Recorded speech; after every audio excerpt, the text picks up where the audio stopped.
Students okay, instant loan.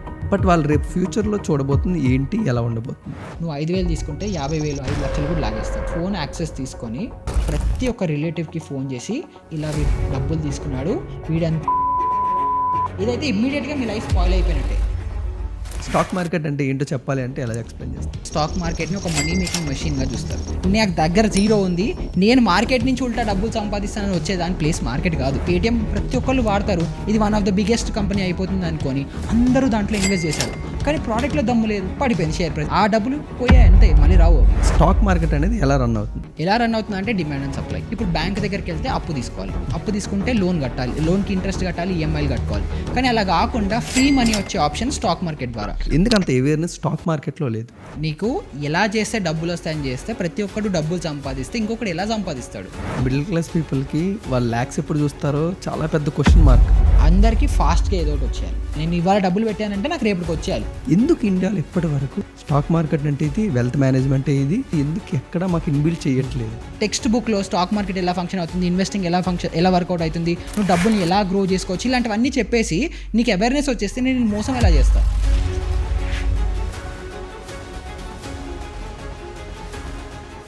Hello Nihal bro. Hi Vinay. First of all welcome to our story space. Thank you. నేను చాలా ఎక్సైటెడ్గా ఉంటాను, ఎందుకంటే మీ videos అన్నీ చూస్తుంటాను. నేను నార్మల్గా ఏ పాడ్కాస్ట్ అన్నా చాలా ఇన్డెప్త్గా ప్రిపేర్ అయ్యి ఆడియన్స్ నన్ను క్వశ్చన్ చేయకూడదు, వీడు కొంచెం బ్లైండెడ్గా వెళ్ళాడని. బట్ ఎప్పుడైతే మీ వీడియోస్ అన్నీ చూసానో, ద వే మీరు ప్రొజెక్ట్ చేస్తున్న కంటెంట్ అంతా చూసి మీ మైండ్లో మొత్తం అంతా కంటెంట్ ఉంటుంది, బట్ ఎంత ఫ్రీ ఫ్లోగా మాట్లాడతారంటే ఇక్కడ ఈ పొజిషన్లో మీరు ఉండాలేమో అని నాకు కొన్నిసార్లు అనిపిస్తూ ఉంటుంది. అంటే నా ప్రయత్నం కూడా అంతే. ఇప్పుడు నేను కూడా వీడియోస్ చేస్తుంటాను కాబట్టి జనాలకు ఏం డౌట్లు వస్తుంటాయి, నెక్స్ట్ ఏం చెప్తే వాళ్ళు కనెక్ట్ అవుతారు, లేకపోతే ఏం చెప్తే వాళ్ళకి వాల్యూ వస్తుందని ఆలోచిస్తుంటా. బట్ అగైన్ మీరు చెప్పింది కరెక్ట్. ఇప్పుడు మనకి మ్యాటర్ ఉంటుంది, సబ్జెక్ట్ ఉంటుంది, బట్ రైట్ క్వశ్చన్ అడిగితే రైట్ ఆన్సర్ వస్తుంది. సూపర్. బట్ ఎప్పుడు కూడా చాలా కొంతమందికి మీ జర్నీ తెలుసు కాబట్టి, నేను ఇంటర్ డ్రాప్ అవుట్ ఈరోజు ఎంతమందికి ఫైనాన్షియల్ అడ్వైస్ ఇస్తున్నారు, ఎంతమందిని రైట్ వేలో గైడ్ చేస్తున్నారు. Do you think or do you wish అంటే ఇదంతా ఎప్పుడన్నా మేనిఫెస్ట్ చేసుకోవడం కానీ ఇది ఎప్పుడన్నా జరిగిందా బ్రో? ఏమో బ్రో, మేనిఫెస్ట్ ఎప్పుడు చేసుకోలేదు, ఫ్లోలో చేసుకుంటూ పోతే అసలు మా ఫ్యామిలీ మొత్తం టీచర్లు. మా అమ్మ టీచరు, మా తాతలు టీచర్లు, మా నాన్న సైడ్ అమ్మ సైడ్ ఇద్దరు సైడ్లు అందరు టీచర్లే. ఇద్దరు కాలేజ్ ప్రొఫెసర్లు అవ్వచ్చు, స్కూల్ టీచర్లు అవ్వచ్చు, అందరు. మా అమ్మ కూడా టీచరే, రిటైర్డ్ టీచర్. అసలు అందరు టీచింగ్ ప్రొఫెషన్లో ఉన్నారు. నేను టీచర్ అవుతానైతే లైఫ్లో ఎప్పుడు అనుకోలేదు, ఎందుకంటే స్కూల్ నుంచి డ్రాప్ అవుట్ అయ్యాను, ఇంటర్ చదవలేదు. తర్వాత ఇలా రకరకాల అన్ని పనులు చేస్తూ ఉండి నేను వచ్చి ఓ యూట్యూబ్ ఛానల్ పెట్టి దాంట్లో అన్నిటికంటే బోరింగ్ సబ్జెక్ట్ అయినా ఫినాన్స్ గురించి నేర్పిస్తానైతే అది కళ్ళలో కూడా అనుకోలేదు. అది అలా ఫ్లోలో వచ్చింది. ఇప్పుడు మేబీ అనిపిస్తుంది ఆ జీన్స్, ఆ పెడిగ్రీ అలా నడుస్తుంది కాబట్టి ఆ టీచింగ్ స్కిల్స్ అలా వచ్చాయేమో. బట్ అగైన్ నన్ను నేనైతే గుడ్ టీచర్ అని అనుకోను, ఎందుకంటే నాకంటే బెటర్ నాలెడ్జ్ ఉన్నవాళ్ళు, బెటర్ సబ్జెక్ట్ ఉన్నవాళ్ళు చాలామంది ఉన్నారు. నేను జస్ట్ ఏంటంటే నా లైఫ్ మొత్తము నేను నా లైఫ్ ఎక్స్పీరియన్స్తో నేర్చుకున్నదే. నాకు ఒకళ్ళు వచ్చి నేర్పించి వాళ్ళు నువ్వు ఇది చేయి అంటే కాదు, నేనే చేసుకుంటూ ట్రయల్ అండ్ ఎర్రర్లో తప్పులు చేసి లాసులు అయ్యి ప్రాఫిట్లు చేసుకొని దాంట్లో దెబ్బలు తిని ఇలా అన్ని లైఫ్ నేర్పించినది కాబట్టి అలా ఓ డిఫరెంట్ వేలో నేర్చుకున్నాను. అది ఫార్చునేట్లీ ఆర్ అన్ఫార్చునేట్లీ నాకు హెల్ప్ అయింది. సో చాలామంది ఎవరైతే ఇప్పుడు 40sలో వచ్చిన తర్వాత రియలైజేషన్స్ వస్తూ ఉంటాయో, మన ఉద్యోగం చేస్తే వేస్ట్ అనను, ఎవరి చాయిసెస్ వాళ్ళవి, బట్ అలా చేస్తే ఎక్కువ గ్రోత్ ఉండదు, ఏముండదు, అవన్నీ నాకు ఎర్లీగా ఆ ఎక్స్పోజర్ వచ్చేసింది ఫార్చునేట్లీ. సో దాన్ని బట్టి ఈ ఫీల్డ్లోకి వచ్చాను. అది ట్రై చేస్తున్నాను ఎక్స్ప్లెయిన్ చేయడానికి, నేర్పించడానికి. ఎవరు నేర్చుకుంటే వాళ్ళ అదృష్టం. వై నిహాల్ ఈ సో స్పెషల్ అంటే the way of explanation towards finance ప్రతి ఒక్కరికి అర్థమయ్యేలాగా అంతే బల్లగుద్ది, ఇది జరుగుతుంది, ఇదే తెలుసుకోండి, మిగతావి ఇవి ఉంటాయి. సో ఈ రోజు కూడా మా పాడ్కాస్ట్లో కూడా అంతే బల్లగుద్ది, ప్రతి ఒక్క బిగినర్కి అంతే ట్రాన్స్పరెంట్గా, అంతే ఓపెన్గా వాళ్ళందరికీ అర్థమయ్యేలా మొత్తం ఇచ్చేస్తా. ఇప్పుడు నువ్వే యూట్యూబ్ మనది సెర్చ్ ప్లాట్ఫామ్. ఎవరైనా ఒక టాపిక్ వాళ్ళకి ఇంట్రెస్ట్ ఉండి చూడాలన్న ఇంటెన్షన్ ఉండి సెర్చ్ చేస్తే ఫస్ట్ మన వీడియో రావాలి, ఫస్ట్ పాయింట్. లేదు అని అంటే సజెషన్ ఫీల్డ్లో రావాలి. సజెషన్ ఫీల్డ్లో తమ్నేలో టైటిల్లో నచ్చింది, ఆ టాపిక్ నాకు ఇంట్రెస్ట్ ఉంటే క్లిక్ చేయాలి. ఫస్ట్ ఆఫ్ ఆల్ చైల్డ్హుడ్ నుంచి కూడా మన ఏజ్ అయిపోయినంత వరకు చిన్నప్పటి నుంచి ఏదో టైంలో బ్రో వెజిటేబుల్ మార్కెట్కి వెళ్తాం, అమ్మ ఎలా కొనాలో చెప్తూ ఉంటుంది. ఏదో ఒక టైంలోని ఫిష్ మార్కెట్కి వెళ్తూ ఉంటాం, దాని గురించి తెలుసుకుంటాం. ఆటోమొబైల్కి వెళ్తాం, కార్ ఎలా కొనుక్కోవాలి, బైక్, ఇవన్నీ మన పర్సనల్లో మన చుట్టూలో ఉంటుంది. బట్ ఎప్పుడు కూడా స్టాక్ మార్కెట్ మాత్రం మాకు అందనంత దూరంలో పెడతారు అలాగా. అది రాకెట్ సైన్స్, దాన్ని మీరు ఈజీగా తెలుసుకోలేరు. దాంట్లో దిగాలి అంటే మీకు చాలా తెలివి ఉండాలి. ఇలా చాలా ఊహాగానాలు చుట్టూ ఇచ్చేసారు. సో ఈరోజు మిగతా అన్ని మార్కెట్స్ ఎంత ఈజీగా ఉంటాయో ఇది ఎందుకు అంత కాంప్లికేటెడ్ చేశారు? ఎందుకు అంత అవేర్నెస్ స్టాక్ మార్కెట్లో లేదు? ఇప్పుడు ఒక ఏదైనా పని చేస్తుంటే డబ్బులు వస్తున్నాయి అనుకోండి, అది పాపులర్ అయింది అనుకోండి, అందరు దాంట్లో దూరుతారు. దాంట్లో కాంపిటీషన్ పెరుగుతోంది అని అంటే డబ్బులు తక్కువ అయిపోతాయి. సో ఇప్పుడు మీకు ఏదైనా యూనిక్ ఐడియా వచ్చింది, పాడ్కాస్ట్లోనో ఏదైనా ఒక మంచి ఇంట్రెస్టింగ్ ఐడియా వచ్చింది, మీరు ఇంప్లిమెంట్ చేశారనుకోండి, మీకు ఫస్ట్ మూవర్ అడ్వాంటేజ్ ఉంటుంది. జనాలు మిమ్మల్ని దానికోసం గుర్తుపెట్టుకుంటారు, నోటీస్ చేస్తారు, మీకు దాని ప్రకారంగానే ఫేమ్ అవ్వచ్చు, డబ్బు అవ్వచ్చు, అన్నీ వస్తాయి. సో స్టాక్ మార్కెట్ కూడా అలా ఉండేది ఒకప్పుడు. ఏంటి అని అంటే very reserved for small set of people. అప్పుడే దాంట్లో డబ్బులు ఎక్కువ వస్తాయి. కానీ ఎప్పుడెప్పుడైతే ఇప్పుడు మీకు ఇది చాలా ఈజీ, ఎవరైనా చేయొచ్చు, మీరు కూడా వచ్చి డబ్బులు సంపాదించుకోవచ్చు, ఇలాంటి అన్నీ మనం చెప్పేసాం అనుకోండి, ఎడ్యుకేట్ చేసేసాం అనుకోండి, అవేర్నెస్ ఇచ్చేసాం అనుకోండి, ఇప్పుడు స్టాక్ మార్కెట్ ఎలా అంటే నీకు డబ్బులు పోతేనే నాకు డబ్బులు వస్తాయి, నీకు డబ్బులు పోకుండా నాకు డబ్బులు వస్తాయి అన్నది ఇది కాదు. 100% అవతల వ్యక్తికి ఒకటికి డబ్బులు పోతేనే వాడు రాంగ్ జడ్జిమెంట్తో రాంగ్ డెసిజన్ తీసుకుంటేనే రైట్ జడ్జిమెంట్ రైట్ డెసిజన్ తీసుకునే వాడికి డబ్బులు వస్తాయి. సో ఇప్పుడు నేను కూర్చొని నీకు స్టాక్ మార్కెట్ ఈజీ అని చెప్పి నేను కూర్చొని మొత్తం నేర్పించేశాను అనుకో, A to Z. ఇప్పుడు నేను A to Z సిరీస్ ఎలా అయితే నడుస్తుందో, ఇది కొను, ఇలా అమ్ము, ఇంత రిస్క్ తీసుకోకు అన్నీ నీకు నేర్పించేశాను అనుకో, అప్పుడు నువ్వు తప్పు ఎలా చేస్తావు? నేను అవతల కూర్చొని నేను కోట్లు సంపాదించాలంటే నేను డబ్బులు ఎలా సంపాదిస్తాను నువ్వు తప్పు చేయకపోతే? సో అందుకని ఎవరైతే నార్మల్ వాళ్ళు ఉంటారో వాళ్ళకి ఎడ్యుకేషన్ ఇవ్వరు, అవేర్నెస్ ఇవ్వరు, ఆ నాలెడ్జ్ ఇవ్వరు. ఇవ్వనప్పుడు ఏమవుతుందంటే ఎవరైతే అలా దూరి పాపం తప్పులు చేసి డబ్బులు నష్టపోతారో, సో మోస్ట్లీ ఇది మన పేరెంట్స్ నుంచి వింటూ ఉంటాం, వాళ్ళు అలా డబ్బులు నష్టపోతారు. సో వాళ్ళకు ఒక ఫోబియా పడిపోతుంది, అందులో ఒక భయం వాళ్ళ బ్రెయిన్లో ఉండిపోతుంది, ఇది ఏదో పెద్దవాళ్ళు. ఎందుకంటే అప్పుడు కూడా వీళ్ళు ఏం చెప్తారు, ఎవరో పెద్ద వాళ్ళు ఉంటారు మార్కెట్లో, వాళ్ళే మార్కెట్ని మూవ్ చేస్తారు, సో మనం దూరినా కూడా మనల్ని గెలవనివ్వరు, మనల్ని డబ్బులు సంపాదించనివ్వరు అని. నువ్వు కూడా వాడిలాగే నేర్చుకొని వాడిలాగే చేస్తే నువ్వు కూడా ఆ పెద్దవాడు అవ్వచ్చు. అది ఎవరు చెప్పరు, ఎవడో ఏదో చేస్తున్నాడు, నువ్వు అది చెయ్యలేవు కాబట్టి నువ్వు అందులోకి దూరకు అని చెప్తారు. ఎందుకంటే వాళ్ళకు కూడా నాలెడ్జ్కి యాక్సెస్ లేదు. ఇప్పుడంటే యూట్యూబ్ వచ్చింది, చాలా వచ్చేసాయి, కానీ యాక్సెస్ లేకపోవడం వల్ల వాళ్ళకి ఆ ఫోబియా డెవలప్ అయిపోయింది. అది మన వల్ల కాదేమో, అది నిజంగా ఇప్పుడు రాకెట్ సైన్సే ఉంది అనుకున్నాం బ్రో, ఇస్రో సైంటిస్టులు ఏదో ఉన్నారు, ఇప్పుడు రాకెట్ ఎలా కడతారంటే నాకు కూడా తెలియదు, నా ఫీల్డ్ కాదు, నా నాలెడ్జ్ కాదు. ఇప్పుడు అలాగే ఇప్పుడు మేబీ యాక్టింగ్ అనుకుందాం, ఇప్పుడు నేను యాక్టర్ని కాదు, సరే మన వీడియోలో ముందర ఎంత ప్రజెంట్ చేసినా అది యాక్టింగ్ కాదు, మనం మాట్లాడుతున్నాము అన్నీ చేస్తున్నాం. సో దానికి కూడా ఒక డిఫరెంట్ సైన్స్ ఉంటుంది. సో ఏదైనా సరే ప్రతి దాంట్లో ఆ ప్రొఫెషన్ని ఎంచుకున్న వాళ్ళు సీరియస్గా దిగి దాంట్లో రీసెర్చ్ చేస్తే దాన్ని బ్రేక్ డౌన్ చేసుకుంటారు. ఓకే, స్టార్టింగ్ ఇక్కడ ఇలా మొదలు పెట్టాలి, ఇలా వెళ్ళాలి, వాళ్ళు కూడా మేబీ డ్రామా స్కూల్స్ కావచ్చు, యాక్టింగ్ స్కూల్స్ కావచ్చు, వెళ్ళొచ్చు, ఎక్స్ప్రెషన్ ఎలా పెట్టాలి అన్నీ నేర్చుకుంటారు కదా. అలా దీంట్లో కూడా ఎక్కడొక్కడ ఒక స్టార్టింగ్ పాయింట్ ఉంటుంది కదా, అది పట్టుకొని నేర్చుకుంటే ఏది కాంప్లికేటెడ్ కాదు. సో ఎవరికైతే ఆ నాలెడ్జ్ లేదో, అలా నేర్చుకోవచ్చు అని కూడా అవేర్నెస్ లేదో వాళ్ళు భయపడతారు. కానీ ఫార్చునేట్లీ ఇప్పుడు మనం చూసుకుంటే అలా అవేర్నెస్ లేకపోతే మన తెలుగు వాళ్ళు ఇంతమంది ఫస్ట్ డబ్బులు నష్టపోరు. అంటే అవేర్నెస్ లేదు అంటే స్టాక్ మార్కెట్ అనేది ఒకటి ఉంటుంది, దాని నుంచి డబ్బులు సంపాదించుకోవచ్చు అన్నంత వరకే నేర్చుకుంటున్నారు, ఎలా సంపాదించాలి అనేది ఎవరు నేర్చుకోవట్లేదు, అదే నా ప్రయత్నం. సో అలా అవేర్నెస్ వస్తే మీరన్న ఆ ఫీలింగ్ కూడా పోతుంది. Okay, super bro. ఇప్పుడు స్టార్టింగ్ నుంచి కూడా మన ఇండియన్ కల్చర్లోనే ఆ సేవింగ్స్ అనేవి ప్రతి ఒక్కరికి తెలుసు. మనకన్నా వాళ్ళు గ్రేట్ ఇన్వెస్టర్స్, గ్రేట్ సేవింగ్ చేసేవాళ్ళు మన యాన్సెస్టర్స్, పర్టికులర్గా ఎఫ్డీలో కానీ లేకపోతే గోల్డ్లో కానీ ఇలా ఇవన్నీ ఉండేవి కదా బ్రో. స్లోగా రిస్క్ ఉంటేనే రివార్డ్ ఉంటుంది అని ఈ ఫార్ములాని తీసుకొచ్చి ఈరోజు స్టాక్ మార్కెట్ని ఎందుకు బ్రో అంత హైలైట్ చేస్తారు? ఏదైనా లైఫ్లో కూడా అంతే, రిస్క్ ఉంటేనే రివార్డ్ ఉంటుంది, అది నేను కూడా నమ్ముతాను, అది ట్రూత్ కూడా. సో ఇప్పుడు నేనే ఉన్నాను, నా లైఫ్ కనుక నేను నార్మల్గా అదే స్కూల్కి వెళ్ళి అదే కాలేజ్కి వెళ్ళి ఉంటే, ఇప్పుడు ఓపెన్గా ఆనెస్ట్గా చెప్తున్నాను, నా సర్కిల్లో నా ఏజ్ గ్రూప్లో నేను సంపాదించే దాంట్లో 25% కూడా మంచిగా చదువుకుని ఇంజనీరింగ్ చేస్తూ గ్రాడ్యుయేట్ చేస్తూ ఎంటెక్లు బీటెక్లు చేసిన వాళ్ళు కూడా సంపాదించట్లేదు. ఇప్పుడు నేను జీరో అయిపోవచ్చు, నేను హీరో అవ్వచ్చు, అది నేను తీసుకున్న రిస్క్ కూడా పద్ధతిలో తీసుకోవాలి. ఏదో ర్యాండమ్గా వచ్చి నేను ఏదో చేసేస్తాను. ఇప్పుడు చాలామంది హైదరాబాద్కి వచ్చేస్తారు ఊర్ల నుంచి, నేను ఏదో సినిమాల్లో పోటీ చేస్తాను, కథలు రాసేస్తాను, నాకు డైరెక్టర్ అవకాశాలు వస్తాయని కూడా చాలామంది వస్తారు. నేను ఇలాంటి ఎగ్జాంపుల్స్ ఎందుకు ఇస్తాను అంటే మీ ఫీల్డ్ అది కాబట్టి. సో అలా వచ్చేటప్పుడు వీళ్ళు అర్థం చేసుకోరు, అక్కడికి వెళ్ళిన తర్వాత ఎంత కష్టము, ఏం చేయాలి, ఫస్ట్ ఎవరిని అప్రోచ్ అవ్వాలి, ఫస్ట్ మనం ఆ ఇండస్ట్రీలో రావాలంటే కాంటాక్ట్లు ఫస్ట్ ఉండాలి, ఇలాంటివన్నీ మనం గ్రౌండ్ రీసెర్చ్ వచ్చేస్తాము. సిమిలర్ వేలో మన లైఫ్లో కూడా అంతే, మనం రిస్క్ తీసుకుంటేనే మనకి అంత ఎక్స్పోనెన్షియల్ గ్రోత్ ఉంటుంది. కాకపోతే ఆ రిస్క్ తీసుకునేటప్పుడు ఏం రిస్క్ తీసుకుంటున్నాము, మనం ఏ బిజినెస్లో దిగుతున్నాము, ఆ దాంట్లో మనకు వస్తే ఎంత వస్తుంది, పోతే ఎంత ఉంటుంది, మన టైం వేస్ట్ ఎంత అవుతుంది. డబ్బులు పక్కన పెట్టినా టైం ఇంపార్టెంట్ కదా. ఇప్పుడు నేను ఒక 4-5 ఏళ్ళు, ఇప్పుడు చాలామంది సివిల్స్ కోసం ప్రిపేర్ అవుతూ ఉంటారు, లేదా కాంపిటేటివ్ ఎగ్జామ్స్ కోసం ప్రిపేర్ అవుతుంటారు. 4-5 ఏళ్ళు వాళ్ళు వదలరు, వాళ్ళకి సీట్ రాదు అయినా వదలరు. అరే ఇప్పుడు ఇంతవరకు చదివాను కదా, నెక్స్ట్ ఇయర్ ఇంకొంచెం చదివితే పాసిబిలిటీ ఉంటుందేమో అని. కాకపోతే ఎవ్రీ ఇయర్ లెవెల్ పెరుగుతూనే ఉంటుంది కానీ తగ్గదు కదా, కాంపిటీషన్ పెరుగుతుంటుంది కానీ తగ్గదు కదా. సో ఇలాంటి వాళ్ళందరూ ఎవరైతే ట్రెడిషనల్ వేలో చదువుకుంటున్నారో వీళ్ళందరికీ ఒక పాయింట్లో రియలైజేషన్ రావాలి, అరే ఈ చదువు నా వల్ల కాదు. ఇప్పుడు ఎప్పుడైతే చదువు నా వల్ల కాదు, మీరు చదువుకోకండి అని నేను ప్రమోట్ చేయట్లేదు. నేను ఏమంటానంటే మీ చదువు రైట్ ప్లేస్లో పెట్టండి. ఇప్పుడు నేను కూడా ఎవ్రీ సింగిల్ డే ఆల్మోస్ట్ 10 గంటలు చదవాలి అంటే నేను రీసెర్చ్ చేయాలి, నేను చదువుకోవాలి, నేను నేర్పించాలి. అది కూడా ఒక రకమైన చదువే. నేను వెళ్ళి కాలేజ్లో కూర్చొని లెక్చరర్ చెప్పింది రాసి, ఎగ్జామ్ రాసి, బట్టి కొట్టి దాంట్లో మార్కులు తెచ్చుకుంటేనే చదువు అన్నట్టు కాదు. సో అలాగే మీరు కూడా రిస్క్ తీసుకోండి, రిస్క్ కూడా క్యాలిక్యులేటెడ్ రిస్క్ తీసుకోండి. నాకు ఇంజనీరింగ్ నాకు నచ్చట్లేదు, జనాలు చెప్తున్నారు కానీ నాకు ఎక్కట్లేదు, అది నాకు నచ్చట్లేదు అన్నప్పుడు నీ వేరే ఫీల్డ్ ఎంచుకో. నువ్వు ఆ రిస్క్ తీసుకుంటేనే గ్రో అవుతావు. ఇప్పుడు దానికి మార్కెట్లోకి వచ్చేటప్పటికి మార్కెట్ని లింక్ చేసుకుంటే మార్కెట్లో కూడా అంతే, మీరు ఎంత రిస్కీ బెట్స్ తీసుకుంటే అంత హై రివార్డ్ వస్తుంది. కాకపోతే ఇక్కడ మీరు మర్చిపోయేది, లేకపోతే ఈ సో కాల్డ్ ఇన్ఫ్లుయెన్సర్లు వీళ్ళందరూ మిస్ చేసే పాయింట్, నేను చెప్పాను కదా నిజం దాచుతారు అని. సో నిజం దాచే పాయింట్ ఏంటంటే ప్రాబబిలిటీ ఆఫ్ సక్సెస్.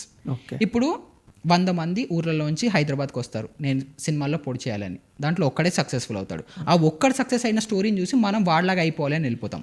ఇప్పుడు నా వీడియో కూడా ఎవడో చూస్తుండొచ్చు. ఇప్పుడు నేను ఇందాకే చెప్పా, ఇంజనీరింగ్ చదవకండి. ఇప్పుడు వీళ్ళకి ఏం అర్థం అవుతుందంటే ఇలా చెప్తే ఇంజనీరింగ్లు ఇవన్నీ వేస్ట్, నిహాల్లాగా ఏదో డ్రాప్ అవుట్ అయిపోయి ఇంకేదో చేసుకుంటే వాళ్ళకంటే 4 times ఎక్కువ సంపాదించవచ్చు కదా, ఇవన్నీ బొక్క అని అర్థమవుతుంది. అలా కాదు.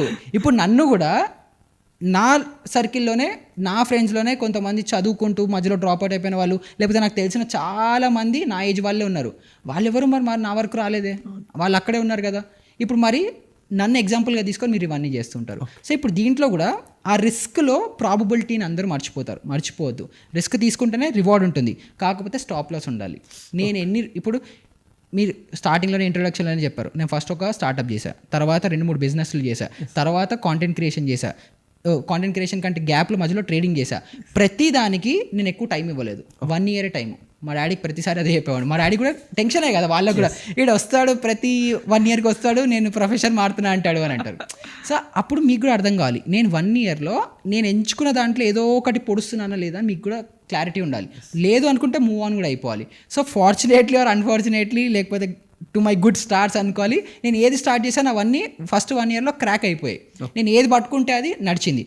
ఇన్ఫ్యాక్ట్ చెప్పాలంటే ఈ కాంటెంట్ క్రియేషన్ ఇంకా 2 years 3 years వరకు నేను వెయిట్ చేశాను, హోల్డ్ చేశాను. ఇన్ని రోజులు అసలు నేను దేనికోసం ఆగాను. కాకపోతే దీన్ని కూడా ఎందుకు ఆగాను అని అంటే, నాకు లాంగ్ ఫామ్లో సక్సెస్ రాలే, షార్ట్ ఫామ్లో వచ్చింది. అది ఫస్ట్ 1 yearలో నా ఛానల్ ఆల్మోస్ట్ 6-7 monthsలో ఏమో 100K టచ్ అయిపోయింది ఇన్స్టాగ్రామ్లో. తర్వాత అది ఆపేసాం, for whatever reason, stupid reason అంటారు, బట్ ఆపేసాం. అది మళ్ళీ 80,000కి పడిపోయింది. ఒకప్పుడు 100K యావరేజ్ వ్యూస్ వచ్చేది, 5,000 యావరేజ్ వ్యూస్కి వచ్చింది. ఇప్పుడు దాన్ని మళ్ళీ 100Kకి తీసుకొచ్చాం, మళ్ళీ ఫోకస్ పెట్టి. కానీ ఫస్ట్ షార్ట్ ఫామ్లో హిట్ వచ్చింది. తర్వాత అక్క ఛానల్ స్టార్ట్ చేసాం, తనది కూడా 1 yearలో 100K 150K వరకు ఫాలోవర్స్కి వెళ్ళిపోయారు. దానికి ఎందుకంటే ఇప్పుడు మొత్తం నేర్చుకున్నదంతా దాని మీద పెడతాం కదా బుర్ర. సో అది కూడా నడిచింది.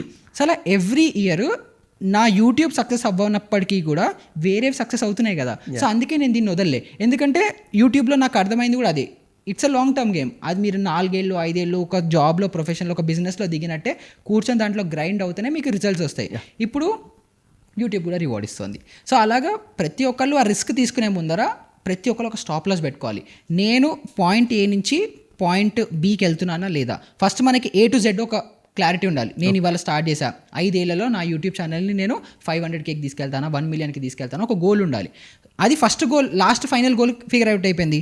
ఇప్పుడు నేను నెక్స్ట్ ఏం చేయాలి, నెక్స్ట్ మంత్ నా టార్గెట్ ఏ ఉండాలి, నాకు 100 వ్యూస్ రావాలా, 500 వ్యూస్ రావాలా, 1000 వ్యూస్ రావాలా, అలా ఒక గోల్ ఉండాలి. ఇప్పుడు అలాగా నార్మల్గా ఏదైనా బిజినెస్ చేస్తున్నాను, నేను టీ బండే పెట్టుకున్నాను అనుకుందాం, నాకు day 1లో ఒక టీ అమ్ముడుపోవచ్చు, మంత్ ఎండ్ కల్లా నాకు అట్లీస్ట్ 100 టీలు అమ్ముడుపోవాలి.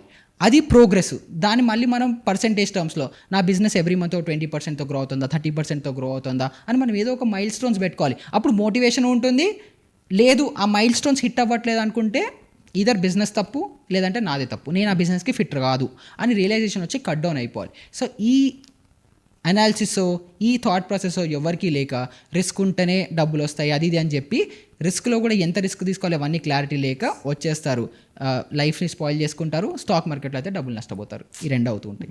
Great bro. ప్రతి హ్యూమన్ బీయింగ్ లైఫ్లో ఒక 3 స్టేజెస్ ఉంటాయి, child age, teenage, old age. ఈ చైల్డ్ ఏజ్కి ఓల్డ్ ఏజ్ మధ్యలో అడల్ట్ లైఫ్ మర్చిపోయావు బ్రో. 4 ఉన్నాయి. బట్ టీనేజ్లో మనకు చాలా రిసోర్సెస్ ఉంటాయి బ్రో, ఏమైనా నాలెడ్జ్ గెయిన్ చేసుకోవడానికి కానీ ప్రతి దాని గురించి తెలుసుకోవడానికి కానీ. బట్ ఈ రోజుల్లో ఒక ఓల్డ్ ఏజ్ స్టేజ్కి వచ్చేసిన తర్వాత వాళ్ళకి రిసోర్సెస్ ఎక్కువ ఉండకపోవచ్చు, చైల్డ్ ఏజ్కి ఇంకా రిసోర్స్ వచ్చే స్టేజ్ రాకపోవచ్చు. బట్ ప్రతి ఒక్కరికి ఎంతూజియాజం ఉండొచ్చు ఫినాన్స్ మీద కానీ లేకపోతే స్టాక్ మార్కెట్ కానీ.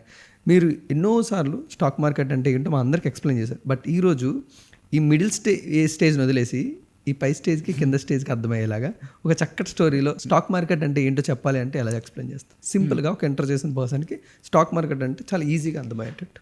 సో ఫస్ట్ స్టాక్ మార్కెట్లో ఎవరైతే ఇంటర్ వాళ్ళు వచ్చి స్టాక్ మార్కెట్ మీద ఇంట్రెస్ట్ ఉండి వస్తారో వాళ్ళకి ఫస్ట్ ఒక మిస్కన్సెప్షన్ ఉంటుంది. స్టాక్ మార్కెట్లో రీల్స్లో చూస్తారు, లేకపోతే వీడియోలో చూస్తారు, ఎక్కడో చూసి స్టాక్ మార్కెట్ని ఒక మనీ మేకింగ్ మెషిన్గా చూస్తారు. అది కాదు.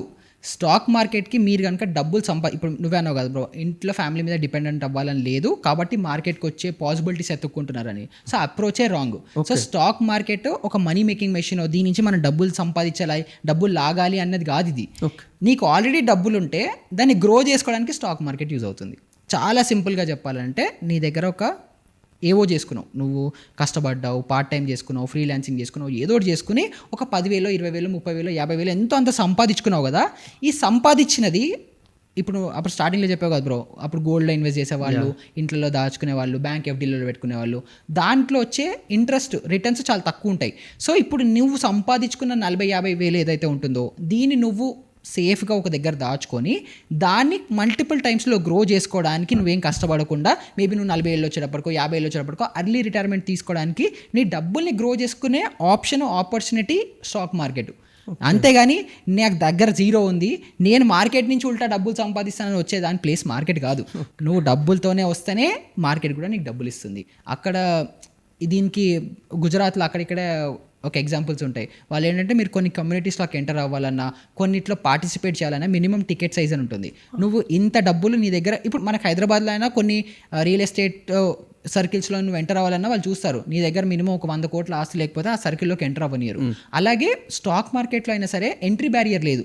ఎవడు నేను టికెట్ అడగదు కదా, నీకు ఇంత టికెట్ ఉందా, నీ దగ్గర ఇంత బ్యాక్గ్రౌండ్లో ఇన్ని డబ్బులు ఉన్నాయా అని ఎవడు అడగడు కాబట్టి ఎవరు పడితే వాళ్ళు వచ్చేస్తున్నారు.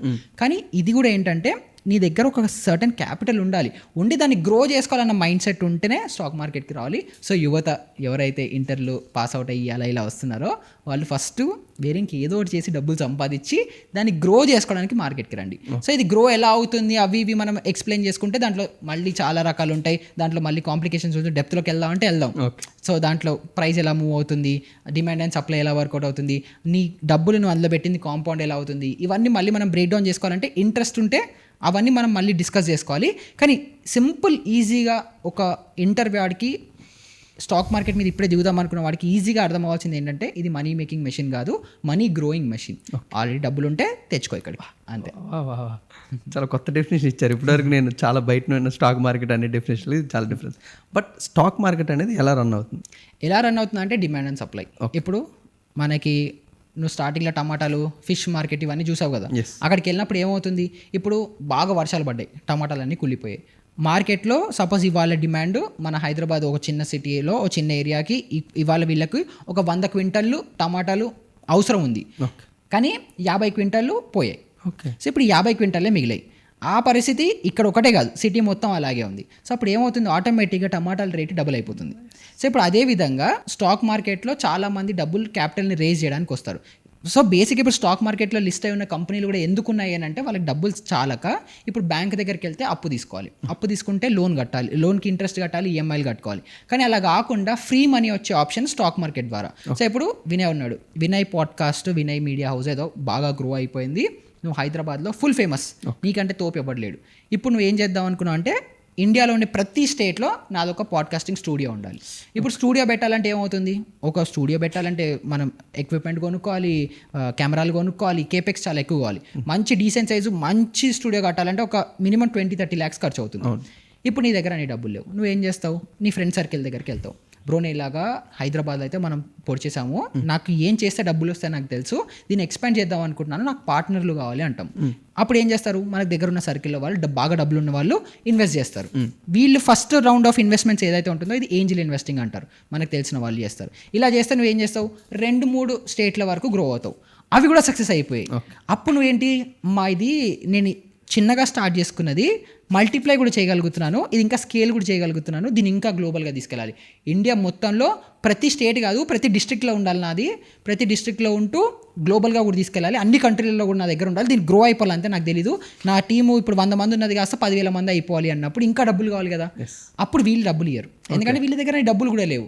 సో అప్పుడు ఏంటంటే వీళ్ళు మనం స్టాక్ మార్కెట్లో వీళ్ళ కంపెనీ లిస్ట్ చేసుకుంటారు. వినయ్ పాడ్కాస్ట్ అనే ఒక ప్రైవేట్ లిమిటెడ్ కంపెనీని ఒక పబ్లిక్ లిమిటెడ్ కంపెనీగా మార్చి జనాలకి ఇస్తారు. మీరందరూ ఇప్పుడు నా కంపెనీలో ఇన్వెస్ట్ చేయండి, నా గ్రోత్ స్టోరీ నచ్చింది, నేను ఇలా పాడ్కాస్టింగ్ చేస్తున్నాను, నేను గ్రో అవుతున్నాను, మీకు కూడా ఇంట్రెస్ట్ ఉండి మీరు కూడా ఆ స్టోరీలో నమ్మకం ఉంటే నా కంపెనీలో షేర్లు మీరు కొనుక్కొని మీ డబ్బులు నాకు ఇచ్చేయండి, నేను మీకు షేర్లు ఇస్తా, నా కంపెనీలో ఓనర్షిప్ ఇస్తా, పార్ట్నర్షిప్ ఇస్తా, మీరు నాకు డబ్బులు ఇన్వెస్ట్ చేయండి అని చెప్పి 100 కోట్లలో వీళ్ళు డబ్బుల్ని అక్యూములేట్ చేసుకొని తీసుకోవడం కలెక్ట్ చేసుకోవడానికి స్టాక్ మార్కెట్లో కంపెనీలన్నీ లిస్ట్ అవుతాయి. ఇప్పుడు మీరు చూస్తున్న రిలయన్స్, హెచ్డిఎఫ్సి, ఏ కంపెనీ అయినా సరే అలా గ్రో అవ్వడానికి, ఎక్స్పాండ్ అవ్వడానికి ఫ్రీ మనీ, అంటే బ్యాంక్ వెళ్తే లోన్ ఇవ్వాలి, ఇంట్రెస్ట్ కట్టుకోవాలి, అలా కాకుండా జనాల దగ్గర నుంచి డబ్బులు రేజ్ చేసుకోవడానికి ఇలా ఫస్ట్ కంపెనీస్ అన్ని స్టాక్ మార్కెట్లోకి లిస్ట్ అవుతాయి. ఇలా ప్రతి కంపెనీ, మనం రీసెంట్గా స్విగ్గీలు, జొమాటోలు అన్నీ కూడా వచ్చేసాయి, అన్నీ అలానే గ్రో అవుతాయి. ఇప్పుడు ఇలా ఒక్కసారి కంపెనీ లిస్ట్ అయిపోయిన తర్వాత జనాలందరికీ ఎక్స్పోజర్ వచ్చేస్తుంది. అచ్చా వినయ్ పాడ్కాస్ట్ అనేది ఒక కంపెనీ లిస్ట్ అయింది, ఇప్పుడు వీళ్ళు మీ పేరు బాగా వెల్ నోన్ అనుకోండి, అందరికీ అర్థమైపోయింది, నువ్వు ప్రతి వీడియో పెట్టిన ప్రతి వీడియోకి 10 మిలియన్ వ్యూస్ వస్తున్నాయి, 1 మిలియన్ కూడా కాదు 10 మిలియనే వస్తున్నాయి, మిస్టర్ బీస్ట్ అయిపోయావు నువ్వు. అయిపోగానే అబ్బా వినయ్ ఇలా గ్రో అవుతున్నాడు అంటే దాంట్లో మనం కూడా పార్ట్నర్ అయితే మనం కూడా డబ్బులు సంపాదించుకోవచ్చు అనే ఒక ఆశ పుడుతుంది కదా. సో అప్పుడు ఏం చేస్తారు, ఫస్ట్ ఇనిషియల్గా ఎవరైతే ఇన్వెస్టర్లు ఉన్నారో వాళ్ళు అలాగే ఉంటారు, కొత్త వాళ్ళు కూడా నీ దగ్గర నుంచి నీ షేర్లు కొనడానికి ట్రై చేస్తారు, కాకపోతే నువ్వు ఇవ్వవు. అప్పుడు ఏమవుతుంది, నీ ఆటోమేటిక్గా డిమాండ్ పెరిగిపోయింది. వినయ్ అనే వాడి కంపెనీలో నేను కొనాల్సిందే షేరు. అప్పుడు ఏంటి, మనకి రీసెంట్గా ఎక్కడో నానక్రమ్ కూడా ఎకరం 100 కోట్లకు పోయింది కదా. సో అలాగే ఈ డిమాండ్ పెరిగిపోతుంది, సప్లై అంతే ఉంది, మనకి ల్యాండ్ అంతే ఉంది, డిమాండ్ బాగా పెరిగిపోయింది. అలాగే ఇప్పుడు వినయ్ పాడ్కాస్ట్లో షేర్లు అంతే ఉన్నాయి, కంపెనీ సైజ్ అంతే ఉంది, కానీ ప్రతి ఒక్కళ్ళు నేను అది కొనాలి అన్నప్పుడు షేర్ ప్రైస్ పెరుగుతుంది. సో అలాగా షేర్ ప్రైస్ పెరుగుతుంది. రేపు పొద్దున సడన్గా నా యూట్యూబ్ ఛానల్కి అయినట్టు ఆపేద్దామని డిసైడ్ అయ్యి లేకపోతే వ్యూస్ రావట్లేదనో పడిపోయింది అనుకో, అప్పుడు ఏమవుతుంది, వినయ్కి వచ్చే 10 మిలియన్ వ్యూస్ 1 మిలియన్కి పడిపోయి, 1 మిలియన్ నుంచి 100Kకి పడిపోయి, 100K నుంచి 1000 వ్యూస్ రావడం స్టార్ట్ అయ్యాయంటే జనాలకు అర్థమవుతుంది వినయ్లో ఏదో మ్యాటర్ పోయింది, వినయ్ నడవట్లేదు. అప్పుడు జనాలకు కూడా ఆటోమేటిక్గా ఇంట్రెస్ట్ పడిపోతుంది. అప్పుడు ఏం చేస్తారు, నువ్వు ఏ రేట్కి ఇచ్చినా జనాలు కొనుక్కోవడానికి రెడీ ఉండరు. అప్పుడు ఏమవుతుంది, షేర్ ప్రైస్ పడిపోతుంది కిందకి. సో అలాగే డిమాండ్ అండ్ సప్లై వల్ల షేర్ ప్రైస్ పైకి కిందకి పెరుగుతూ ఉంటుంది. సో ఇప్పుడు మనము కొంతమంది అతి తెలివిగా ఏం చేస్తారంటే ఆ షేర్ ప్రైస్ పైకి కిందకి నేనే తీసుకెళ్తున్నాను ఫీల్ అయిపోతారు. వీళ్ళు చార్ట్ చూస్తారు, ఇవన్నీ చూసి ఇప్పుడు ప్రైస్ నేను ఇది చూసి ఇది చదివి నేనే పైకి తీసుకెళ్తున్నాను అన్న ఫీల్ అయిపోయి వీళ్ళు కొంటూ అమ్ముతూ ఉంటారు. అదంతా ఏమి ఉండదు. మా స్టాక్ మార్కెట్లో ఇది వినయ్ పాడ్కాస్ట్ ఇవన్నీ చాలా చిన్న చిన్న ఎగ్జాంపుల్ ఇచ్చా. ఒక షేర్ ప్రైస్, ఒక రిలయన్స్, హెచ్డిఎఫ్సి లాంటి షేర్ ప్రైస్ మూవ్ అవ్వాలంటే 100 కోట్లు 150 కోట్లు పంపింగ్ చేస్తే ఒక 0.5% మూవ్ అవుతుంది. అలాంటిది 15, 20, 30% మూవ్ అవ్వాలంటే రిలయన్స్ మార్కెట్ క్యాప్ 20 లక్షల కోట్లు, నీ దగ్గర ఇంకొక 10 లక్షల కోట్లు ఉంటే రిలయన్స్ షేర్ ప్రైస్ ఒక 50% మూవ్ చేయగలుగుతావు. అని డబ్బులు నీ దగ్గర ఉన్నాయా? లేవు. సో మార్కెట్ని ఎవరు మూవ్ చేయలేరు, మనలాంటి వాళ్ళైతే అస్సలు మూవ్ చేయలేరు. పెద్ద పెద్ద హెడ్జ్ ఫండ్స్ అవ్వచ్చు, కంపెనీస్ అవ్వచ్చు, ఫారిన్ ఇన్వెస్టర్స్ అవ్వచ్చు, వాళ్ళందరూ ఆ కంపెనీని నమ్మి ఇందాక మనం అన్నట్టు డిమాండ్ సప్లై. సో మనకి తెలియని ఇన్ఫర్మేషన్ కూడా వాళ్ళకి తెలుస్తుంది. ఇప్పుడు వినయ్ పాడ్కాస్ట్ హిట్ అయిపోయింది కదా, నెక్స్ట్ పాడ్కాస్ట్ కనుక ఎవరైనా మంచి సెలబ్రిటీతో, కేటీఆర్తో చేస్తున్నారు, లేకపోతే కేసీఆర్తో చేస్తున్నారు, రేవంత్ రెడ్డితో చేస్తున్నారు, లేకపోతే ఇప్పుడు అప్కమింగ్ ఫేమస్ హీరో ఎవరున్నారు తెలుగులో మంచి ఫుల్ ఫైర్ మీద ఉన్నది, ఎన్టీఆర్ అవ్వచ్చు, రామ్ చరణ్ అవ్వచ్చు, వీళ్ళందరూ నడుస్తున్నాయి ఇప్పుడు మూవీస్, వాళ్ళు వస్తున్నారు అని చెప్పి నాకు తెలీదు, ఇన్సైడర్ టాక్ మీకు ఉంది. అప్పుడు మీరు ఏం చేస్తారు, మీరు ఆల్రెడీ ముందరే షేర్లు కొనిపెట్టుకుంటారు. ఎందుకు అని అంటే ఇప్పుడు ఆ వీడియో వచ్చిందంటే వ్యూస్ వచ్చేస్తాయి కదా ఆటోమేటిక్గా, అది గ్యారంటీ. సో అందుకని అలా ఇన్సైడర్ న్యూస్ ఉండే వాళ్ళు ముందరే కొనిపెట్టుకుంటారు కాబట్టి వాళ్ళు బెనిఫిట్ అవుతారు. మనం ఏంటి, పాడ్కాస్ట్ వచ్చేస్తుంది, వ్యూస్ వచ్చేస్తాయి, వచ్చేసిన తర్వాత ఇప్పుడు ఇది ఇంకా పెరుగుతుందేమో అప్పుడు కొంటారు. ఇప్పుడు షేర్ మార్కెట్లో కూడా అంతే, వాళ్ళు ఆల్రెడీ ఇన్సైడర్ ఇన్ఫర్మేషన్ ఉంటుంది, వాళ్ళు ఏదో కొత్త బిజినెస్ ప్లాన్తో వస్తున్నాము, లేకపోతే ఇక్కడ ఎక్స్పాండ్ చేస్తున్నాము, ఇంకొక మాల్ ఓపెన్ చేస్తున్నాము, ఇంకోటి ఎక్స్పాన్షన్ ఉంది, ఏదో కాంట్రాక్ట్ వస్తుంది, ఏదో వాళ్ళకి ఇన్ఫర్మేషన్ ఉండి ఇన్సైడర్ వాళ్ళు 100 కోట్లు ఆల్రెడీ ఇన్వెస్ట్ చేస్తారు. షేర్ ప్రైస్ మూవ్ అయిపోతుంది. అయిపోయిన తర్వాత జనాలకి న్యూస్ వస్తుంది, వీడు అది చేయడం వల్ల ఇది పెరిగింది అని. ఇప్పుడు మన లాంటి వాళ్ళు ఎవరికైతే ఇన్ఫర్మేషన్ ఇప్పుడు తెలిసిందో వీళ్ళు ఇప్పుడు కొంటారు, వాడు అప్పుడు అమ్మేస్తాడు. సో అలా వీళ్ళందరూ ట్రాప్ అయిపోతారు. సో షేర్ మార్కెట్లో ప్రైజింగ్ డిమాండ్ సప్లైతోనే మూవ్ అవుతుంది, ఇంకా వేరే ఏది మూవ్ అవ్వదు. నీకు డిమాండ్ ఉన్నంత వరకు నీ షేర్ ప్రైస్ పోతూనే ఉంటుంది. నీకు ఒక్కసారి ఆ పేరు పోయింది, నువ్వేదో ఫ్రాడ్ చేసావు లేకపోతే ఇంకేదో అయింది అనగానే అది అలా పడిపోతుంది. సో ఇప్పుడు రీసెంట్గా పేటిఎం షేర్, పేటిఎం ప్రతి ఒక్కళ్ళు వాడతారు. వాళ్ళు ఏమనుకున్నారు, మనం అందరం వాడుతున్నాం, మన ఫోన్లలో పేటిఎమే ఉంది, ఇది ఇంకా సూపర్ కంపెనీ, తోపు కంపెనీ, ఇంకా దీన్ని తొక్కేవాడు లేడు, ఇదే వెళ్ళిపోతుంది ఫిన్టెక్ మీడియాలో, ఇది one of the biggest company అయిపోతుంది అనుకొని అందరూ దాంట్లో ఇన్వెస్ట్ చేశారు. కానీ వాళ్ళ పబ్లిక్ ప్రెజెన్స్ చాలా ఉంది, బ్రాండింగ్ ఉంది, మార్కెటింగ్ ఉంది, పిఆర్ గట్టిగా చేశారు, కానీ ప్రోడక్ట్లో దమ్ము లేదు, పడిపోయింది షేర్ ప్రైస్ 80% పడింది. ఆ డబ్బులు పోయాయి అంతే, మళ్ళీ రావు అవి. సో అలాగా డిమాండ్ అండ్ సప్లై వల్ల మూవ్ అయ్యే షేర్ ప్రైజ్లో ఫండమెంటల్స్ కూడా మనం అనలైజ్ చేయాలి. ఇందాక ఫస్ట్ ఆ కంపెనీ ఎవరిది ఏంటి, ఓనర్ ఎవరు, వాళ్ళ బ్యాక్గ్రౌండ్ ఏంటి, వాళ్ళు మార్కెట్లో వచ్చే అడ్వర్టైజ్మెంట్లు 100 చెప్తారు. ఇప్పుడు మన ఏదైనా మనం ప్రోడక్ట్ కొంటే కూడా పైన ఏదో రాస్తాడు, వెనక్కి తిప్పి చూసి లేబుల్ మీద కదా మనకు ఉండే లోపల ఏమేమి ఉన్నాయో. సో సిమిలర్గా ఒక కంపెనీ కూడా బయటికి ప్రొజెక్షన్ ఏదైనా ఇవ్వచ్చు, లోపలే ఉంది, ఏం నడుస్తుంది, వాళ్ళ కల్చరే టాక్సిక్ ఉండొచ్చు, వాళ్ళ ఎంప్లాయీలు ఎప్పుడు వదిలేస్తూ ఉండొచ్చు, వాళ్ళకి అసలు కాంట్రాక్ట్సే రాకపోయి ఉండొచ్చు, ఆర్టిఫిషియల్గా మాకు ఏదో మేము గ్రో అవుతున్నామని చెప్పి బయట జనాలకు చెప్తూ ఉండొచ్చు. ఇప్పుడు రీసెంట్గా ఒక ఎడ్టెక్ కంపెనీ కూడా ఉంది, పేరు చెప్తే వాళ్ళు డిఫర్మేషన్ ఇస్తారు. ఆ ఎడ్టెక్ కంపెనీ వాళ్ళు కూడా ఏం చేశారంటే, మా దగ్గర స్టూడెంట్స్ చాలా మంది వస్తున్నారు, లక్షల్లో చదువుకోవడానికి వస్తున్నారు, అది ఇది అని చెప్పి వచ్చారు, ఎవ్వరు లేరు, అంత ఫేక్గా ప్రాపగెండా స్ప్రెడ్ చేశారు. ఇప్పుడు ఆ కంపెనీ మొత్తం పడిపోయింది, జీరో వచ్చింది, బ్యాంక్రప్సీ కూడా డిక్లేర్ చేసింది, అందరు వేల కోట్లు నష్టపోయారు. సో ఇలాంటివన్నీ జరుగుతూ ఉంటాయి. సో మీరు అవన్నీ లేకుండా, అవన్నీ తెలుసుకోకుండా అసలు షేర్ ప్రైస్ ఎలా మూవ్ అవుతుందో కూడా మీకు ఈ బేసిక్ ఏదైతే ఫండమెంటల్ లాజిక్ ఉంటుందో ఇది కూడా అర్థం కాకుండా వచ్చేస్తారు. కానీ ఒక్కసారి ఒక స్టెప్ బ్యాక్ తీసుకొని అర్థం అనుకుంటే, సింపుల్ డిమాండ్ సప్లై, అందరూ కొనాలనుకుంటే షేర్ ప్రైస్ పెరుగుతుంది, అందరూ అమ్మాలనుకుంటే షేర్ ప్రైస్ పడిపోతుంది, అంతే. సూపర్ చాలా బాగా చెప్పారు. బట్ మిమ్మల్ని అడిగిన మీ వర్షన్ ఒకటి చెప్పారు, బట్ ఇందాక నేను అడుగుతూ చైల్డ్ ఏజ్లోనే ఆ ఎంటర్ అయిపోయిన వాళ్ళకి కూడా అర్థమయ్యేలా చెప్పమని చెప్పాను. బట్ దానికన్నా ముందు నేను రీసెంట్గా ఇలా బిజినెస్ పాడ్కాస్ట్ చేసినప్పుడు ఒక వీడియో చూశాను. ఇది 1952లో అమెరికన్ టెలివిజన్లోని ఒక కార్టూన్ నెట్వర్క్లోని ఒక ట్యూనింగ్ వాడుతూ వాళ్ళకి స్టాక్ మార్కెట్ ఎలా వర్కౌట్ అవుతుందో టీవీలో వేసి చూపించారు బ్రో. నా క్వశ్చన్ ఏంటంటే, ఎందుకు ఇండియాలో ఇప్పటి వరకు ఫ్రమ్ గవర్నమెంట్ నుంచి కానీ ఎవరి నుంచి కానీ స్టాక్ మార్కెట్ అంటే ఇది, వెల్త్ మేనేజ్మెంట్ ఇది, మీరు చిన్నప్పటి నుంచి తెలుసుకోవాలి, నీ టెక్స్ట్ బుక్స్లోని ఎందుకు ఎక్కడ మాకు ఇన్బిల్డ్ చేయట్లేదు? చెప్పాను కదా బ్రో, నీకు ఎలా చేస్తే డబ్బులు వస్తాయని చేస్తే ప్రతి ఒక్కడు డబ్బులు సంపాదిస్తే ఇంకొకటి ఎలా సంపాదిస్తాడు. మనకి ఇప్పుడు యూఎస్ అవ్వచ్చు, ఇలాంటి కంట్రీస్లో ఏంటంటే వాళ్ళకి సోషల్ సెక్యూరిటీ ఉంది, వాళ్ళకి డబ్బులు బాగా ఉంది, వాళ్ళు one of the richest countries in the world. US లాంటి కంట్రీస్ వాళ్ళ దగ్గర ఎంత డబ్బులు ఉన్నాయంటే మనలాంటి కంట్రీస్ ఒక 10 కంట్రీలు మన దత్తత కూడా తీసుకోవచ్చు, అయినా కూడా వాళ్ళ దగ్గర ఇంకా చాలా డబ్బులు ఉన్నాయి. అలా ఉన్న కంట్రీస్, అంత డబ్బులు ఉన్న వాళ్ళకి మళ్ళీ వీళ్ళ దగ్గర నుంచి డబ్బులు లాగాల్సిన అవసరం లేదు, ఇంకా ఉల్టా వీళ్ళు ఇచ్చేస్తున్నారు అక్కడ సోషల్ సెక్యూరిటీ అని. మీరు ఏం పని చేయకుండా ఇంట్లో అలా ఖాళీగా పడున్నా కూడా మీకు ఎవ్రీ మంత్ $1,000 $1,500 ఇచ్చేస్తున్నారు వాళ్ళు, అన్ని డబ్బులు ఉన్నాయి వాళ్ళ దగ్గర. ఇప్పుడు మళ్ళీ అలా డబ్బులు వాళ్ళే ఇస్తున్న వాళ్ళు మీ దగ్గర నుంచి డబ్బులు లాగాలని అనుకోరు. సో అలాగా ఇప్పుడు ఎవరైనా ఒక హై పవర్ఫుల్ అథారిటీ ఉండి కింద వాడిని తొక్కేస్తేనే కదా వాడి దగ్గర నుంచి స్క్వీజ్ అవుట్ చేసేది, లేబర్ లాగా పని చేయించుకోవడం అవచ్చు. దుబాయ్లో ఇప్పుడు లేబర్ చాలా మంది వెళ్తుంటారు. వాడిని ఎలా గ్రో అవ్వాలి, వాడు ఎలా సక్సెస్ఫుల్ అవ్వాలి అని నేర్పించేస్తే వీళ్ళు వాళ్ళతో పని చేయించుకోలేరు. వీళ్ళు ఆ పొజిషన్లో ఉండాలంటే వీళ్ళు ఎప్పుడు కిందే ఉండాలి. సో దానికోసం ఆ అవేర్నెస్ ఇవ్వరు. ఇప్పుడు నువ్వు ఒక్కసారి టెక్స్ట్ బుక్లో స్టాక్ మార్కెట్ ఎలా ఫంక్షన్ అవుతుంది, ఇన్వెస్టింగ్ ఎలా వర్కౌట్ అవుతుంది, నువ్వు డబ్బుల్ని ఎలా గ్రో చేసుకోవచ్చు, ఇలాంటివన్నీ చెప్పేసి నీకు అవేర్నెస్ వచ్చేస్తే నేను మోసం ఎలా చేస్తా.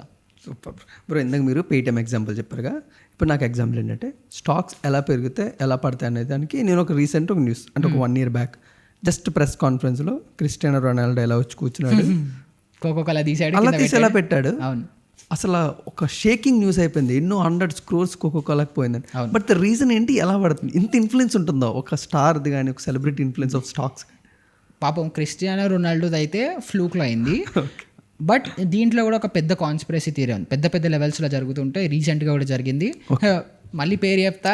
మీరు ఎలా ఉందంటే ఇప్పుడు నేను అన్ని నిజాలు చెప్తాను, ఇవన్నీ బయటకు వచ్చాయంటే నిన్ను నన్ను రేపు పొద్దున FBI అని తలుపు ఓపెన్ చేసుకొని వస్తారు ప్రాబ్లం. సో రీసెంట్గా ట్రంప్ మన కంట్రీ మీద శాంక్షన్స్ కూడా అనౌన్స్ చేశారు, అంటే నీ మీద ఇంత టారిఫ్ వేస్తాను, ఇంత ట్యాక్స్ వేస్తాను, ఇంపోర్ట్ డ్యూటీస్ వేస్తాను, 5% చేశారు. సో అలాగా అంత పవర్ఫుల్ పొజిషన్లో ఉండేవాళ్ళు, ఇప్పుడు నేను మీకు చెప్పాను కదా ఇన్సైడర్ న్యూస్ అని. సో ఇప్పుడు మనం స్టార్టింగ్లో మీకు డిమాండ్ సప్లై ఎక్స్ప్లెయిన్ చేసేటప్పుడు ఏం చెప్పాను, వీళ్ళకి ఒక కాంట్రాక్ట్ వస్తుందో, ఒక కాంట్రాక్ట్ పోతుందో, వీళ్ళకి ఏదో బిజినెస్ వస్తుంది పోతుంది, ఇవన్నీ ఇన్సైడర్ న్యూస్. ఇవి ఎప్పుడైతే ఉంటాయో ఒక కంపెనీ వాల్యూ ఉంటుందా పోతుందా అని చెప్పి న్యూసే డిసైడ్ చేస్తుంది, ఆ ఇన్ఫర్మేషన్ డిసైడ్ చేస్తుంది. సో ఇన్ఫర్మేషన్ ఎప్పుడైతే పబ్లిక్లోకి వచ్చేస్తుందో పబ్లిక్ ప్రైస్ ఎలా మూవ్ అవుతుంది, డిమాండ్ అండ్ సప్లై.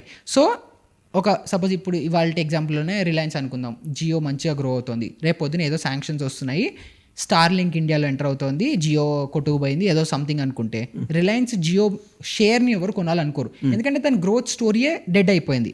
సో అప్పుడు వీళ్ళు ఏం చేస్తారు, అందరు స్టార్లింక్ కొంటారు. సో ఇప్పుడు అదే విధంగా క్రిస్టియానో రొనాల్డో వరల్డ్ మొత్తంలోనే most famous athlete, celebrity and athlete కూడా, ఇన్స్టాగ్రామ్లో కూడా హైయెస్ట్ ఫాలోవర్స్, ట్విట్టర్లో అన్నిట్లో ఉన్నారు. సో ఇప్పుడు అలాంటి వ్యక్తి కనుక కోకోకోలా తాగకండి అని చెప్పి కింద పెట్టేస్తున్నాడు అనుకుంటే తనని ఫాలో అయ్యే అభిమానులు అందరూ కూడా ఓకే కోక్ మనకి మంచిది కాదని కొండం మానేస్తారు. కొండం మానేస్తే అంత లెవెల్ ఆఫ్ వ్యక్తి వాళ్ళు ఒక అడ్వర్టైజ్మెంట్ చేయాలంటేనే 100 కోట్లు ఛార్జ్ చేస్తారు. సో అలాంటి వ్యక్తి ఫ్రీగా ఇది తీసి కింద పెట్టేసి మీరు తాగకండి ఇది మీకు మంచిది కాదు అనుకుంటే కోకోకోలా సేల్స్ డ్రాప్ అయిపోతాయి. కోకోకోలా సేల్స్ డ్రాప్ అయిపోయి అంటే వాడు బిజినెసే పడిపోయినట్టు.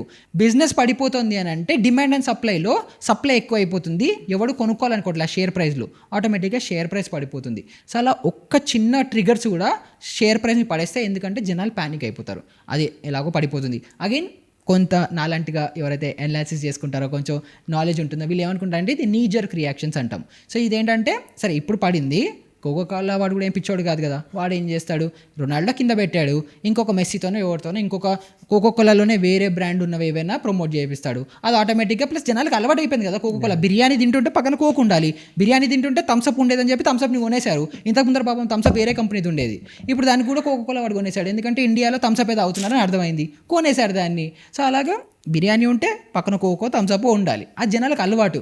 ఈ రొనాల్డో తీసాడు ఇవన్నీ చేస్తే వారం పాటిస్తారు, తర్వాత మనం ఆ కోక్ చూడంగానే అబ్బా ఏం కాదులే తాగుదామని మళ్ళీ స్టార్ట్ చేసేస్తారు. సో అది మనకు తెలుసు కదా హ్యూమన్ సైకాలజీ ప్యాటర్న్. సో నాలాంటి వాళ్ళు ఏం చేస్తారు, ఇలా నీజర్క్ రియాక్షన్లలో ప్రైస్ పడినా ఫండమెంటల్గా బిజినెస్ ఏం మారదు. ఒక ఇప్పుడు మ్యాగీ ఉంది, అప్పుడు బ్యాన్ చేశారు, మళ్ళీ రిటర్న్ వచ్చింది కదా, అంతే. అలాంటివి మాలాంటి వాళ్ళు ఏం చేస్తారంటే జనాల సైకాలజీ మారదు, వాళ్ళు అలాగే ఉంటారు, వాళ్ళ బిహేవియర్ వీళ్ళు అలవాటు చేసేసారు. సో షేర్ ప్రైస్ మళ్ళీ పైకి వస్తుందని ఇన్వెస్ట్ చేస్తాం. సో ఇదేమో ఎథికల్గా జరిగేది. అన్ఎథికల్గా జరిగేవి కూడా కొన్ని ఉంటాయి. వీళ్ళు ఏంటంటే రీసెంట్గా అగైన్ ఇది కాన్స్పిరసీ, ట్విట్టర్లో వీడియోస్ కూడా వైరల్ అయ్యాయి, ఇవన్నీ అయ్యాయి, ట్రంప్ మ్యానిపులేట్ చేసి డబ్బులు సంపాదించాడు అని. ఇదేంటంటే ట్రంప్ ప్రెసిడెంట్ అయ్యాడు, అన్ని కంట్రీస్ మీద శాంక్షన్స్ విధించాడు. నీ మీద చైనా మీద 100% వేస్తా, ఇండియా మీద 20% వేస్తా అని బోర్డు పట్టుకొని వచ్చి ఇలా చూపించాడు. చూపించినప్పుడు ఏవేవి కంట్రీస్లో అయితే హైయెస్ట్ శాంక్షన్స్ ఉన్నాయో అన్ని స్టాక్ మార్కెట్స్ పడ్డాయి. పడినప్పుడు ట్రంప్ వచ్చాడు, వచ్చి లేదు మీరు నా ఫ్రెండ్ అలా ఇలాగా సర్లే మీతో మాట్లాడతానని చెప్పి మళ్ళీ ఏంటి పాజిటివ్ న్యూస్ చెప్పాడు. సో అప్పుడు జనాలకు మళ్ళీ కాన్ఫిడెన్స్ పెరుగుతుంది. సో ఎవరికైతే ఇప్పుడు ట్రంప్కి తెలుసు నేను ఏదైనా నెగిటివ్గా చెప్తే షేర్ ప్రైస్ పడుతుంది, నేను పాజిటివ్గా చెప్తే షేర్ ప్రైస్ పెరుగుతుంది అని తను డైరెక్ట్గా ఇన్ఫ్లుయెన్స్ చేస్తున్నాడు కాబట్టి తను డైరెక్ట్గా తన అకౌంట్స్లో మేనేజ్ చేయలేడు. సో ఫ్రెండ్స్ ఉంటారు కదా బాగా, ఇప్పుడు ట్రంప్ క్యాపిటలిస్ట్, పక్కా బిజినెస్ మ్యాన్. ట్రంప్ ప్రెసిడెంట్ అవ్వకముందు కూడా రకరకాల బిజినెస్లు చేస్తూ 1000 కోట్లు సంపాదించిన ఒక కరోడ్పతి. సో తనకి ఆ బిజినెస్ బ్లడ్లో ఉంటుంది, ఏం చేస్తే డబ్బులు సంపాదించుకోవచ్చు ఆయనకు తెలుసు. సో ఆయన ఏం చెప్పాడు, తన ఫ్రెండ్స్ ఎవరైతే రిచ్ బిలియనర్స్ ఉంటారో నేను ఇలా స్టేట్మెంట్లో పాస్ చేస్తాను, స్టాక్ ప్రైస్ పడుతుంది, కింద లెవెల్లో మీరు కొనుక్కోండి. స్టాక్ ప్రైస్ పడుతుంటే కూడా డబ్బులు సంపాదించవచ్చు.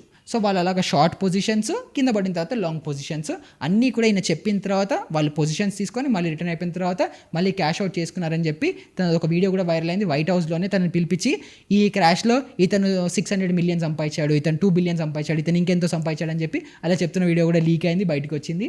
అయిన చాలామంది దాన్ని ఏ జనరేటెడ్ వీడియో అని చెప్పి కొట్టిపడేస్తున్నారు. బట్ అగైన్ ఇలాంటివి జరిగే ఛాన్సెస్ కూడా ఉంటాయి, అలాంటివి జరుగుతాయి కూడా. బ్రో నా నెక్స్ట్ డౌట్ ఏంటంటే, చిన్నప్పటి నుంచి మా ఫాదర్ డ్యూటీకి వెళ్ళి 9 అవ్వగానే ఈటీవీ న్యూస్ పెట్టేవారు. మాకు మేము చిన్నపిల్లమైనా మాకు చూడాల్సిన సిచ్యువేషను.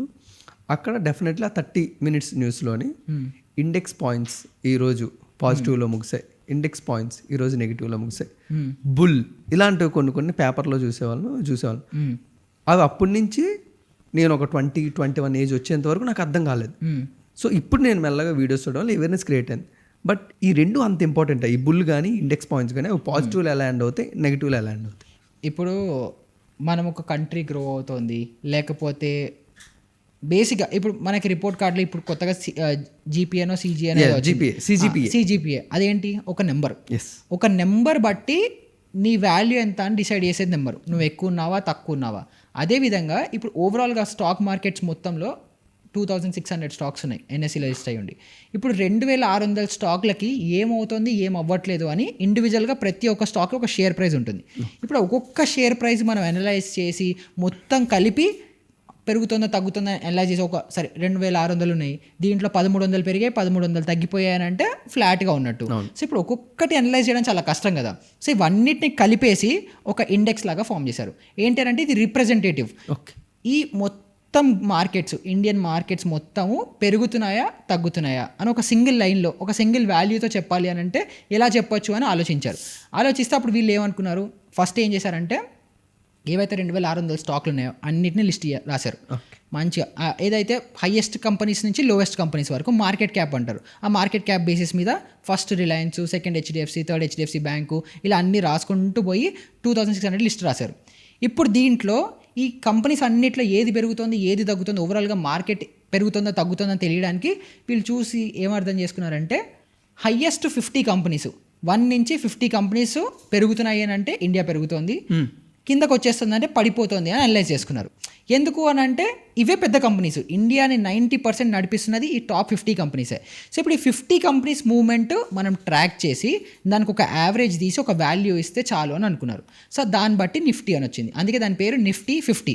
సో నిఫ్టీలో 2600 కంపెనీస్ ఉన్నాయి, దాంట్లో టాప్ 50 కంపెనీస్ని తీసి ఏ కంపెనీ ఏ ర్యాంకింగ్లో ఉందో ఆ ర్యాంకింగ్ బేసిస్లో ఒక యావరేజ్ అమౌంట్ తీసి దాన్ని మొత్తం కలిపేసి ఒక సింగిల్ యావరేజ్ వాల్యూ అంటారు. యావరేజ్ వాల్యూ చూపించేదే నిఫ్టీ వాల్యూ. సో నిఫ్టీ 50 ఉంది కాబట్టి నిఫ్టీ వాల్యూ. సో ఇప్పుడు ఈ వాల్యూ ఎవ్రీడే చేంజ్ అవుతూ ఉంటుంది. ఇప్పుడు మార్కెట్ 9 o'clock నుంచి 3:30 వరకు మార్కెట్ ఓపెన్ ఉంటుంది. ఇప్పుడు ఇవాళ రోజు మొత్తంలో ఈ 50 కంపెనీస్లో ఒక 25 కంపెనీస్ 30 కంపెనీస్లో బయ్యింగ్ జరిగింది, పైకి పెరిగాయి. ఏవైతే మిగిలిన ఇంకొక 20 కంపెనీస్ ఉంటాయో దాంట్లో ఒక 15 దాంట్లో సెల్లింగ్ జరిగింది, ఒక 5 అలాగే ఉన్నాయి. సో ఇప్పుడు ఓవరాల్గా మార్కెట్లో మనకి ట్రెండ్ ఏం తెలుస్తుంది, ఎక్కువ కంపెనీస్ కొన్నారు. సో ఇప్పుడు నిఫ్టీ యావరేజ్ వాల్యూ 25,000 ఉందనుకుంటే 25,100 25,050 ఎంతో అంత పెరుగుతుంది. సో అది మనకి న్యూస్లో వస్తుంది. ఇవాళ నిఫ్టీ 50 పాయింట్లు పెరిగింది. సో నిఫ్టీ 50 పాయింట్లు పెరిగింది అని అంటే నిఫ్టీ 50లో ఉండే 50 కంపెనీలలో ఓ 10 కంపెనీలు పెరుగుండొచ్చు, ఒక 10 కంపెనీలు తగ్గుండొచ్చు. ఏదో ఓవరాల్గా అన్ని కంపెనీస్లో ఇవాళ మార్కెట్లో బుల్లిష్ అవుట్లుక్ ఉంది, జనాలు ఎక్కువ కొనడానికి ఇష్టపడ్డారు మార్కెట్లో అని చెప్పి అలా సిగ్నిఫై చేయడానికి ఈ నిఫ్టీ అనే ఒక వాల్యూ వచ్చింది. ఇప్పుడు దీనికి ఇంకోటి సెన్సెక్స్ అని ఉంటుంది. నిఫ్టీలో టాప్ 50 కంపెనీస్ కదా, సెన్సెక్స్లో టాప్ 30 కంపెనీస్ ఉంటాయి. సో దాంట్లో 30 ఎందుకు దీంట్లో 50 ఎందుకు అని అంటే రెండు ఎక్స్చేంజెస్ ఉన్నాయి. ఇవి 2 private companies, NSE national stock exchange, BSE Bombay stock exchange, రెండు షాపింగ్ మాల్ లాగా వీళ్ళందరి దాంట్లో లిస్ట్ చేసుకుంటారు. మనం ఆ మాల్లోకి వెళ్ళి షేర్స్ అన్ని కొనుక్కోవాలి. ఎన్ఎస్సిలో కొనుక్కోవచ్చు, బిఎస్సిలో కొనుక్కోవచ్చు. ఎన్ఎస్సి పెద్దది, బిఎస్సి చిన్నది, కాకపోతే బిఎస్సి చాలా పాతది, ఓల్డ్, బాంబేలో ఉంటుంది. సో అందుకని ఆ బిఎస్సి వాళ్ళ ప్రొసీజర్లో వాళ్ళు 30 కంపెనీస్ చాలా అనుకున్నారు. 30 కంపెనీస్ బేసిస్ మీద ఒక వాల్యూ తీస్తే అది ఇప్పుడు 85,000 ఎంతలో సెన్సెక్స్ నడుస్తుంది. నిఫ్టీ ఏమో 25,000 అరౌండ్గా నడుస్తుంది. సో సెన్సెక్స్ ఈ 30 కంపెనీస్లో ఎక్కువ బయింగ్ జరిగితే సెన్సెక్స్ వాల్యూ పెరుగుతుంది. ఎన్ని పాయింట్లు పెరిగిందో దాన్ని బట్టి ఓకే 0.5% పెరిగిందా, 1% పెరిగిందా, 2% పెరిగిందా అని చెప్పి అలా క్యాలిక్యులేట్ చేస్తారు. నిఫ్టీలో కూడా అంతే. సో ఇప్పుడు ఇందులో పెరుగుతోంది అన్నప్పుడు బుల్ అంటారు, బుల్లిష్ అంటారు. పడుతోంది అని అంటే బేరిష్ అంటారు. సో బుల్లు బేర్ ఎందుకు, ఇదేంటి బుల్ అంటే ఎద్దే కదా, వేరే పందెని పెట్టచ్చు కదా, కుక్కని పెట్టచ్చు కదా. బుల్లు బేరే ఎందుకు అని అంటే ఒక బుల్ ఎప్పుడు కూడా తన హార్న్స్ ఉంటాయి కదా, కొమ్ములు, దాంతో ఇలా లేపి పైకి ఇసిరేస్తుంది జనాలని. సో బుల్ పైకి తీసుకెళ్తుంది, ఇలా తీసి ఎవరినైనా పైకి ఎగరేస్తుంది. సో అందుకే స్టాక్ ప్రైస్ పైకి వెళ్తుంటే బుల్ అని పెట్టారు. బేర్ ఏంటంటే పంజా ఇసురుతుంది. ఒక బేర్ వస్తుంది, ఒకరిని కొట్టాలంటే ఇలా పంజాతో ఇలా కొట్టి కిందకి అణిచేస్తుంది కదా, సో అది కిందకి వెళ్తుంది. కాబట్టి ఒక బుల్ అంటే పైకి వెళ్తుంది, ఒక బేర్ మేనరిజం అది కాబట్టి అలా కిందకు వస్తుందని బుల్లు బేర్ పెట్టుకున్నారు. సో అందుకే మీరు ఎన్ఎస్సి అవ్వచ్చు, బిఎస్సి అవ్వచ్చు, స్టాక్ ఎక్స్చేంజెస్లోకి వెళ్తే బయట పెద్దగా ఉంటాయి, ఒక బుల్లు బొమ్మ, ఒక బేర్ బొమ్మ ఉంటాయి. సో బుల్ అంటే కిందకి వెళ్తుంది, బేర్ అంటే బుల్ అంటే పైకి వెళ్తుంది, బేర్ అంటే కిందకి వస్తుంది, వాటి మేనరిజమ్స్ని బట్టి. సో ఇలాగ ఓవరాల్గా అన్ని స్టాక్స్ పెరుగుతున్నాయి అనుకుంటే ఆ నిఫ్టీ వాల్యూ అవ్వచ్చు, సెన్సెక్స్ వాల్యూ అవ్వచ్చు పెరుగుతుంది. అన్ని స్టాక్స్ ఓవరాల్గా పడుతున్నాయి అని అనుకుంటే ఈ 2 వాల్యూస్ కిందకు వస్తాయి. సో మనం ఈ 2 వాల్యూస్ని చూసి చెప్పేయచ్చు ఇవాళ మార్కెట్ బుల్లిష్గా ఉందా బేరిష్గా ఉందా అని. సో అంతే. Thanks for the clarity bro. ఈరోజు ఒక కొత్త స్టోరీస్ విన్నారు. బట్ ద నెక్స్ట్ వన్, అసలు మీరు ఇప్పుడు మొత్తం ఇండస్ట్రీలో ఉన్నారు కాబట్టి ఒక బయట ఉన్న ఆడియన్గా నాకు తెలిసి కోవిడ్ తర్వాత నుంచి ప్రతి క్రికెట్ అడ్వర్టైజ్మెంట్లోని స్టాక్ మార్కెట్ గురించి, ట్రేడింగ్ గురించి రెగ్యులర్గా అడ్వర్టైజ్మెంట్లు పడుతూనే ఉన్నాయి. అవును. నాకు తెలిసి అప్పటి నుంచి దీని బూమ్ స్టార్ట్ అయిందని నేను అనుకున్నా. బట్ మీరు ఆ ఇండస్ట్రీలో ఉన్నారు కాబట్టి ఒక్కసారి అంత చేంజ్ ఓవర్, అంత డ్రాస్టికల్ చేంజ్ స్టాక్ మార్కెట్లో కానీ ట్రేడింగ్లో కానీ ఎలా వచ్చింది, మీకు తెలిసిన న్యూస్ ఏంటి? ప్రతి దానికి ఒక ట్రిగర్ ఉంటుంది.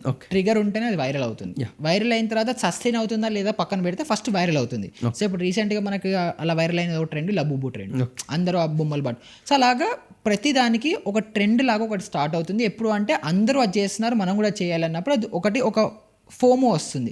అందరూ చేస్తున్నా మనం కూడా చేయాలి, అందరూ ఏదో ట్రై చేస్తున్నా నేను కూడా చేయాలి అని చెప్పి ఏదో మార్కెట్లో ఏదో కొత్త కెఫేనో ఏదో పడింది, లేకపోతే ఏదైనా కొత్త ఫుడ్ ఐటమ్ వచ్చిందంటే అందరూ ఎగబడతారు కదా. ఇది కూడా అలాగే. కాకపోతే ఇది ఇంత కాన్సన్ట్రేటెడ్గా అందరూ స్టాక్ మార్కెట్లోకే రావడానికి మేజర్ రీజన్ ఏంటంటే డబ్బులు ఫస్ట్ మార్కెట్ ఎప్పుడైతే పడిందో కోవిడ్ అప్పుడు మొత్తం అన్ని గ్లోబల్గా ఎక్కడైతే ఉన్నాయో అన్ని బంద్ అయిపోయాయి. మీరు బిజినెస్ చేయాలనుకున్నా ఆపర్చునిటీ లేదు, మీరు ఆఫీస్కి వెళ్ళలేరు, కొంతమందికి డబ్బులు కట్ అయ్యాయి, కొంతమందికి అసలు డబ్బులు రాలేదు, శాలరీస్ అంటున్నారు. సో మీరు ఏ పని చేయాలన్నా కూడా ఆప్షన్ లేదు. ఇప్పుడు మీరు డేటా ఎంట్రీ జాబ్స్ అవ్వచ్చు, ఎడిటింగ్స్ అవ్వచ్చు, మీరు ఏది చేయాలన్నా కూడా బిజినెస్ ఎక్కడొక్కడ నడుస్తూనే కదా మీకు డబ్బులు వచ్చేది. అలా ఏది నడవట్లేదు, మీరు ఇంట్లోనే ఇరుక్కొని ఉన్నారు, కానీ మీకు డబ్బులు కావాలి, సర్వే అవ్వాలి కదా, ఎవరికి డబ్బులు రావట్లేదు. సో ఇంట్లోనే కూర్చొని ఏ పని మనం చేయకుండా డబ్బులు సంపాదించే ఆప్షన్స్ ఏంటి అన్నప్పుడు స్టాక్ మార్కెట్ ఒకటి తగిలింది. సో దీంట్లో ట్రేడింగ్ ఒకటి చేయొచ్చా? అప్పుడు ఇన్వెస్టింగ్ గురించి ఎవరు మాట్లాడలేదు, ట్రేడింగ్ గురించి మాట్లాడారు. సో ట్రేడింగ్ చేస్తే డబ్బులు వస్తాయా, ట్రేడింగ్ ఇలా నడుస్తుందా అని చెప్పి అప్పుడు అలా స్టార్ట్ అయింది. అందరూ ఆప్షన్ లేక ఇందులోకి దూరారు. తర్వాత చాలామంది ఎవరైతే తెలివైన వాళ్ళు ఇది మనకు కాదు అని ముందరే అర్థం చేసుకొని ఎగ్జిట్ అయిపోయిన వాళ్ళు ఉన్నారు. లేదు అలా అర్థం చేసుకోకుండా కంటిన్యూ చేసిన వాళ్ళు, ప్రాణాలు పోయిన వాళ్ళు ఉన్నారు. సో అలాగా బేసిక్గా కోవిడ్ తర్వాత వేరే ఏ ఆప్షన్ లేదు కాబట్టి, ఓవరాల్గా గ్లోబల్గా ఎకానమీ మొత్తం క్లోజ్ అయిపోయింది కాబట్టి, బిజినెస్లు కూడా క్లోజ్ అయిపోయాయి కాబట్టి ఇంకా వేరే ఏ ఆప్షన్ లేక ఇందులోకి దిగారు. సో ఇప్పుడు రేపు పొద్దున మేబీ ట్రేడింగ్ స్టాక్ మార్కెట్ కూడా బంద్ అయిపోయింది, ఏది లేదు, అందరు వెళ్ళి రాళ్ళు కొట్టాలి, అదే చేస్తేనే జాబ్లు వస్తాయి, డబ్బులు వస్తాయని అనుకుంటే అందరు అన్ని బంద్ చేసి వెళ్ళి రాళ్ళు కొడతారు. సో అప్పుడు కోవిడ్ అప్పుడు ఇంకా వేరే ఏ ఆప్షన్ లేదు, ఇది ఒక్కటే ఉంది కాబట్టి ట్రెండ్ అయింది అంతే. Super bro. The next one, ఇప్పుడు మెయిన్గా ఈ స్టాక్ మార్కెట్లోనే స్టాక్ మార్కెట్ వేరే, ట్రేడింగ్ వేరే, స్టాక్ మార్కెట్ వేరే, మ్యూచువల్ ఫండ్స్ వేరే అని అంటూ ఉంటారు. బట్ మాలాంటి రెగ్యులర్ ఆడియన్స్కి ఈ మూడు ఒకటే ఏమో, ఎందుకంటే మూడు ఇన్వెస్ట్మెంట్ ప్లాట్ఫామ్సే కదా, మూడిట్లోనే మనకు నచ్చినట్టు ఇన్వెస్ట్మెంట్ చేసుకోవచ్చు. ఒక దాంట్లో రిస్క్ ఎక్కువ ఉంటుంది, ఒక రిస్క్ తక్కువ ఉంటుంది. బట్ ఈ మూడింటికి ఎంత డిఫరెన్స్ ఉంది, దేన్ని ఎవరు సెలెక్ట్ చేసుకుంటే చాలా best? So stock market, mutual fund, trading ఇవన్నీ డిఫరెంట్ కాదు, అన్నీ ఒకటే. ఇవన్నీ స్టాక్ మార్కెట్ అండర్లోకి వస్తాయి. సో ఇప్పుడు స్టాక్ మార్కెట్ అనేది ఒక పెద్ద యూనివర్స్, అదొక సబ్జెక్ట్, అదొక టాపిక్ అంతే. దానికంటూ ఒక స్పెసిఫిక్ రూపం అదేం లేదు. ఇవన్నీ కలిపితే దానికి ఒక పదం ఇవ్వాలి కాబట్టి స్టాక్ మార్కెట్ అన్నాం. సో అలాగా ఇప్పుడు బ్యాంక్లో ఏముంటాయి, ఎఫ్డీలు ఉంటాయి, ఆర్డీలు ఉంటాయి, విత్డ్రాల్స్ ఉంటాయి, గోల్డ్ లోన్స్ ఉంటాయి, ఇవన్నీ కలిపి ఒక దగ్గర జరిగే ప్లేస్ని బ్యాంక్ అని ఒక పేరు పెట్టాం కదా. అలాగే స్టాక్ మార్కెట్లో కూడా ట్రేడింగ్ జరుగుతుంది, ఇన్వెస్టింగ్ జరుగుతుంది, మ్యానిపులేషన్లు జరుగుతాయి, అన్ని జరుగుతాయి. ఇవన్నీ జరిగే ఒక ప్లేస్, ఒక ఎంటిటీని స్టాక్ మార్కెట్ అన్నాం. సో ఇప్పుడు దీంట్లో మనకి ఇప్పుడు మీరు చెప్పిన ఆప్షన్లు అన్నీ వస్తాయి, ట్రేడింగ్ వస్తుంది, ఇన్వెస్టింగ్ వస్తుంది. సో ఇప్పుడు ట్రేడింగ్లో మళ్ళీ రకరకాల ఆప్షన్లు వస్తాయి. డే ట్రేడింగ్ అంటాము, స్వింగ్ ట్రేడింగ్ అంటాము, పొజిషనల్ ట్రేడింగ్ అంటాము, ఇవన్నీ వస్తాయి ట్రేడింగ్లో. ఇన్వెస్టింగ్లోకి వచ్చేటప్పటికి మళ్ళీ డిఫరెంట్ ఆప్షన్స్ వస్తాయి. ఇప్పుడు ట్రేడింగ్ ఎలా చేయొచ్చు అనే దానికి 100 రకాలు ఉంటాయి, అలాగే ఇన్వెస్టింగ్ చేయడానికి కూడా 100 రకాలు ఉంటాయి. సో ఇప్పుడు నేను మీకు ఇందాక చెప్పాను కదా, ఎవరైతే మార్కెట్కి రావాలో వాళ్ళు డబ్బులు గ్రో చేసుకోవడానికి ఆ ఉద్దేశంతో రావాలి అని. సో అలా గ్రో చేసుకోవాలనే ఉద్దేశంతో వచ్చిన వాళ్ళు ఇన్వెస్టింగ్ పర్పస్లో వస్తారు. సో ఇప్పుడు ఇన్వెస్టింగ్ పర్పస్లో వచ్చినప్పుడు ఇన్వెస్ట్ ఎలా చేయొచ్చు అనే ఆప్షన్లు ఆలోచిస్తారు కదా. సో అప్పుడు మనకి ఈ ఆప్షన్లు వస్తాయి, మ్యూచువల్ ఫండ్స్ వస్తాయి, ఇండివిజువల్ స్టాక్స్ వస్తాయి, గోల్డ్లో కూడా ఇన్వెస్ట్ చేసుకోవచ్చు, లేదు రియల్ ఎస్టేట్లో ఇన్వెస్ట్ చేసుకోవచ్చు, లేదా ఎఫ్డీ లాంటివే లిక్విడ్ ఫండ్స్, డెట్ ఫండ్స్ అని ఉంటాయి, అందులో ఇన్వెస్ట్ చేసుకోవచ్చు. ఇలా రకరకాల ఆప్షన్స్ వస్తాయి. ఇప్పుడు దీంట్లో ఎవరు ఏ ఆప్షన్ పిక్ చేసుకోవాలన్న కన్ఫ్యూజన్, క్లారిటీ వస్తుంది. ఇప్పుడు నాలాగా ఒకడు కూర్చున్నాడు, రోజు పొద్దున్న నుంచి సాయంత్రం వరకు వాడి పనే ట్రేడ్ చేయడము, వాడి పనే ఫినాన్స్ మార్కెట్లో చూస్తూ ఉండడము, అవి రీసెర్చ్ చేయడం, వాటి గురించి వీడియోలు చేయడం, ఇదే నా పని, ప్యాషన్ అండ్ నేను రోజు చేసే పని. సో నాలాంటి వాళ్ళు ఏం చేయాలంటే మ్యాక్సిమైజ్ చేసుకోవడానికి రిటర్న్స్ ఇండివిజువల్ స్టాక్స్ని పిక్ చేసుకోవచ్చు. నేను ఇందాక మీకు చెప్పాను కదా, ఒక కంపెనీని పిక్ చేసుకుంటే ఆ కంపెనీ ఎందుకు నడుస్తుంది, ఎందుకు నడవదు, డిమాండ్ సప్లై ఎందుకు పెరగచ్చు, ఎందుకు పెరగకూడదు, ఇన్సైడర్ న్యూస్ ఏం రావచ్చు, ఏం రాకుండొచ్చు, ఇవన్నీ అనలైజ్ చేసుకునే టైం మీ దగ్గర ఉంటే ఇండివిజువల్ స్టాక్స్ని పిక్ చేసుకొని మీరు ఇన్వెస్ట్ చేయాలి. అంటే ఇప్పుడు రేపు పొద్దున ఎస్బీఐ పెరుగుతుందా, పడిపోతుందా, హెచ్డిఎఫ్సి బ్యాంక్ పెరుగుతుందా, పడిపోతుందా, జొమాటో పెరుగుతుందా, పడిపోతుందా, ఇలా అనలైజ్ చేసుకొని ఇన్వెస్ట్ చేసే అంత టైం ఉంటే ఇండివిజువల్ స్టాక్స్ని పిక్ చేసుకోవాలి. కానీ ఇప్పుడు వినయ్ పాడ్కాస్ట్ చేసుకునే హోస్ట్, వినయ్కి ఫినాన్షియల్ మార్కెట్లో నాలెడ్జ్ లేదు, ఇంట్రెస్ట్ కూడా లేదు, డబ్బులు గ్రో చేసుకోవాలని ఇంట్రెస్ట్ ఉంది, కానీ ఇది నేర్చుకునే సబ్జెక్ట్ నేర్చుకోవాలని ఇంట్రెస్ట్ లేదు. ఫేర్ ఇనఫ్, నా టాపిక్ ఇది కాదు, నాకు వద్దు, కానీ నాకు డబ్బులు కావాలి. ఇలాంటి వాళ్ళు ఏం చేస్తారంటే, నా లాంటి వాళ్ళు, అంటే నేనంటే మళ్ళీ అగైన్ నేను ఫినాన్షియల్ అడ్వైజర్ కాదు, నేను మీ డబ్బుల్ని మేనేజ్ చేయను, ఏమి చేయను. బట్ ఎవరైతే ఈ ఫీల్డ్లో ఎక్స్పర్ట్స్ ఉన్నారో, నాలెడ్జ్ ఉందో, వీళ్ళకి ఏం చేస్తారంటే, నా దగ్గర డబ్బులు ఉన్నాయి కానీ నాకు ఎందులో ఇన్వెస్ట్ చేయాలో నాకు తెలీదు, సో నా డబ్బులు నీకు ఇస్తా, నువ్వు నీ ఎక్స్పర్టీస్తో, నీ నాలెడ్జ్తో నేను అనుకున్న విజన్లో నువ్వు ఇన్వెస్ట్ చేయని చెప్పి ఒకళ్ళకి రెస్పాన్సిబిలిటీ ఇస్తే వాళ్ళని మనం ఈ ఫండ్ మేనేజర్స్ అంటాం. సో వీళ్ళు ఏం చేస్తారంటే, ఈ ఫండ్ మేనేజర్స్ అందరూ మ్యూచువల్ ఫండ్ హౌసెస్ అని ఉంటాయి, వీళ్ళు ఈ ఫండ్ మేనేజర్స్ని అపాయింట్ చేసుకుంటారు. వీళ్ళు ఏం చేస్తారు, మన డబ్బులు తీసుకొని ఎక్కడ ఇన్వెస్ట్ చేయాలో అక్కడ ఇన్వెస్ట్ చేస్తారు వీళ్ళ నాలెడ్జ్తో. మన డబ్బులు ఫండ్ మేనేజర్కి ఇస్తాము, ఫండ్ మేనేజర్ రకరకాల స్టాక్స్లో ఇన్వెస్ట్ చేస్తాడు. ఈ ఫండ్ మేనేజర్ రకరకాల స్టాక్స్లో ఇన్వెస్ట్ చేసే ఈ ప్రాసెస్ని మ్యూచువల్ ఫండ్ ఇన్వెస్టింగ్ అంటాం. సో మీ అంతటా మీరు ఇన్వెస్ట్ చేసుకుంటే డైరెక్ట్ ఇన్వెస్టింగ్, మీరు డబ్బులు ఒకళ్ళకి ఇచ్చి వాళ్ళు మీ తరఫున రకరకాల స్టాక్స్లో ఇన్వెస్ట్ చేస్తే అది mutual fund investing. So mutual funds concept అలా వచ్చింది. సో ఎవరికైతే నాలెడ్జ్ లేదో వాళ్ళు మ్యూచువల్ ఫండ్స్ రూట్లోకి వెళ్ళొచ్చు, ఎవరికైతే నాలెడ్జ్ ఉందో స్టడీ చేసుకుని ఆ ఇంట్రెస్ట్ ప్యాషన్ ఉంటే వాళ్ళు ఇండివిజువల్ స్టాక్స్ని పిక్ చేసుకుంటారు. సో ఇప్పుడు దీంట్లో కూడా మ్యూచువల్ ఫండ్ ఎప్పుడైతే అంటామో దీంట్లో కూడా ఎలాంటి మ్యూచువల్ ఫండ్స్ పిక్ చేసుకోవాలి అని చెప్పి చాలామంది క్వశ్చన్లు అడుగుతారు. సో ఇప్పుడు దీంట్లో కూడా మీ ఇష్టం. ఇప్పుడు వినయ్ ఉన్నాడు, వినయ్కి ఏఐ అంటేనే ఇష్టం, ఏఐఏ గ్రో అవుతుంది అన్న ఫుల్ కాన్ఫిడెన్స్ ఉంది. So AI related stocks companies ఉంటాయి కదా, ఈ ఫండ్ మేనేజర్కి మనం ఏం చెప్తామంటే, నాకు వేరే రియల్ ఎస్టేట్ స్టాక్లు, నాకు వేరే బట్టల స్టాక్లు, లేకపోతే ఐటీ స్టాక్లు, బ్యాంకింగ్ స్టాక్లు, ఫార్మా స్టాక్లు ఇవన్నీ నాకు వద్దు, నాకు ఏఐ మీదే నమ్మకం ఉంది, ఏఐఏ గ్రో అవుతుంది, నువ్వు ఆ స్టాక్స్లోనే ఇన్వెస్ట్ చేయని చెప్తే మనం ఈ ఫండ్ మేనేజర్ ఏం చేస్తాడంటే ఏఐ స్టాక్లు టాప్ ఏ ఉన్నాయో వీడు వెతుక్కొని దాంట్లో మీ తరఫున ఇన్వెస్ట్ చేస్తాడు. సో అలాగే మీరు ఈచ్ ఇండివిజువల్ కేటగిరీ అవ్వచ్చు, సెగ్మెంట్ అవ్వచ్చు, దాన్ని కూడా మీరు చూస్ చేసుకోవచ్చు. సో ఇప్పుడు అన్నట్టు బ్యాంకింగ్ గ్రో అవుతుందంటే బ్యాంకింగ్లో డబ్బులు పెట్టచ్చు. ఎఫ్ఎంసీజీ అంటే మన రెగ్యులర్గా మనం ఫుడ్ తింటాం కదా, అవన్నీ రా మెటీరియల్ సప్లై చేసే కంపెనీస్ ఇవన్నీ, ఐటీసీ ఇలాంటివన్నీ మన పేర్లు కూడా పెట్టుకుంటాం, బ్రిటానియా ఇవన్నీ. సో నాకు మనిషి బతుకున్నంత వరకు తిండి కావాలి, ఫుడ్ కావాలి, ఈ రెండు సర్వైవ్ అవుతాయి. సో ఈ రెండు కంపెనీలు ఎంత కాలమైనా నడుస్తుంటాయని నమ్మకం ఉన్న వాళ్ళు ఏం చేస్తారు, ఎఫ్ఎంసీజీలో ఇన్వెస్ట్ చేస్తారు, ఫార్మా స్టాక్స్లో ఇన్వెస్ట్ చేస్తారు. లేదు నాకు ఈజీగా డబ్బులు ఫాస్ట్గా గ్రో అయిపోవాలి, నాకు కొంచెం రిస్క్ కూడా తీసుకునే కెపాసిటీ ఉంది, ఏఐ వాళ్ళు ఉంది, రేపు ఉండొచ్చు పోవచ్చు, కానీ నాకు ఆ బెట్ తీసుకోవాలని ఉంది. సో అప్పుడు మనం ఫండ్ మేనేజర్ చెప్తాం, నా విజన్ ఇది, నా క్రైటీరియా ఇది, నాకు ఏఏ గ్రో అవుతుంది అనుకుంటే నువ్వు నా డబ్బులు అందులో పెట్టు, లేదు నాకు ఫార్మానే గ్రో అవుతుంది అనుకుంటే ఫార్మా స్టాక్స్లోనే పెడతాం. అప్పుడు ఈ డాక్టర్ రెడ్డి అవ్వచ్చు, డాక్టర్ పాత్లాబ్ అవ్వచ్చు, ఇలాంటి కంపెనీస్ అన్నింటిలో ఇన్వెస్ట్మెంట్స్ వెళ్తాయి. లేదు నాలాంటి వాళ్ళు, నాకు ఫ్యూచర్ ఏమవుతుందో ప్రెడిక్ట్ చేయాలని లేదు, ఏఐ పెరుగుతుందా, ఫార్మా పెరుగుతుందా, బ్యాంకింగ్ పెరుగుతుందా, రేపు పొద్దున కోవిడ్ లాంటి క్రాష్ వస్తే ఫార్మా స్టాక్స్ ఎక్కువ పెరుగుతాయి, లేదా బ్యాంకింగ్ పెరుగుతుందా, ఇంత నేను ఆలోచించాల్సిన అవసరం లేదు, నాకు వేరే పనులు ఉన్నాయి. నేనేం చేస్తాను, నాకు టాప్ కంపెనీస్లో ఇన్వెస్ట్మెంట్ ఇవ్వు చాలు. నేను మీకు చెప్పాను నిఫ్టీ, సెన్సెక్స్. ఇప్పుడు ఏఐ స్టాక్స్ మంచిగా గ్రో అయ్యి మంచి డెవలప్ అవుతున్నాయి, ఆ పొజిషన్కి వెళ్తాయి అని అనుకుంటే 2600లో సపోజ్ దాని ర్యాంకింగ్ 1000 ఉంది అనుకుందాం, కంపెనీ గ్రో అవుతుంటే దీని ర్యాంకింగ్ పెరుగుతూ టాప్ 50లోకి వస్తుంది కదా, వచ్చినప్పుడు దాంట్లో ఇన్వెస్ట్మెంట్ వెళ్ళిపోతుంది. సో నేనేమంటాను, ఏ పాయింట్ ఆఫ్ టైంలో టాప్ 50 కంపెనీస్ ఏవైతే ఉంటాయో ఆ కంపెనీలో ఇన్వెస్ట్మెంట్స్ నాకు చేసేయి అని అన్ని నేను ఒక ఫండ్ మేనేజర్ చెప్తే, ఆ ఫండ్ మేనేజర్ ఏం చేస్తాడు, నిఫ్టీలో ఇన్వెస్ట్ చేస్తాడు. సో ఇప్పుడు ఆ నిఫ్టీ 50లో ఐటీ స్టాక్స్ ఉండొచ్చు, బ్యాంకింగ్ స్టాక్స్ ఉండొచ్చు, ఫార్మా ఉండొచ్చు, ఏఐ ఉండొచ్చు, సంబంధం లేదు. ఇప్పుడు ఇండియాలో ఏవైతే టాప్ 50 స్టాక్స్ ఉంటాయో ఆ 50 స్టాక్స్లో అతను ఇన్వెస్ట్ చేస్తాడు. ఎక్కువ బుర్ర పెట్టేది లేదు, ఏం లేదు, ఎప్పుడు టాప్ కంపెనీస్లో ఉంటాయి. ఒకవేళ ఏదైనా కంపెనీ పర్ఫామ్ చేయట్లేదు, 50 నుంచి 51 పొజిషన్కి వచ్చిందంటే అది ఆటోమేటిక్గా నా పోర్ట్ఫోలియో నుంచి కూడా వెళ్ళిపోతుంది. సో అలాగా ఆటోమేటిక్ రీబ్యాలెన్స్ అయ్యే పోర్ట్ఫోలియో నాలాంటి వాళ్ళు నేనైతే ఇన్వెస్ట్ చేస్తాను, అందరికీ అదే సజెస్ట్ చేస్తాను. కానీ అలా కాదు, నాకు పర్సనల్గా హంచ్ ఉంది, యాక్చువల్లీ మీడియా కూడా ఉంది, నిఫ్టీ మీడియా అని కూడా ఒక ఇండెక్స్ ఉంది. సో అదేంటంటే మీడియా ఫీల్డ్, జీ టీవీలు, ఈ టీవీ5లు, టీవీ9లు ఇలాంటివన్నీ అందులో లిస్ట్ అయ్యి ఉంటాయి. మీరు మీడియా వరల్డ్లో ఉన్నారు, మాకు తెలియదు ఏదో మీకు న్యూస్ ఉంది, లేదు మీడియా వరల్డ్, మీడియా ఇండస్ట్రీ ఇప్పుడు గ్రో అయిపోతుంది, ఎక్కడికో వెళ్ళిపోతుందో మీకు ఏదో ఇన్సైడర్ న్యూస్ ఉంది. సో నాకు, లేకపోతే ఇన్ జనరల్ కూడా మీ ప్రిఫరెన్స్ నాకు మీడియా అంటే ఇష్టం అని అనుకుంటే, నాకు నిఫ్టీ మీడియాలో ఇన్వెస్ట్ చేయండి అని అంటే అన్ని మీడియా స్టాక్స్లో ఈ ఫండ్ మేనేజర్ ఇన్వెస్ట్ చేస్తాడు. ఇప్పుడు ఆ ఏ స్టాకు ఎంత ఇన్వెస్ట్ చేయాలి అవన్నీ మీరు ఆలోచించక్కర్లేదు, మీ తరఫున తను ఆలోచిస్తాడు. So mutual funds through invest చేయాలంటే ఇలా ఇన్వెస్ట్ చేస్తారు. అగైన్ ఎవరికైతే డబ్బులు సంపాదించాలని ప్యాషన్, ఇంట్రెస్ట్ ఉందో వాళ్ళు ట్రేడింగ్ వైపు వెళ్తారు.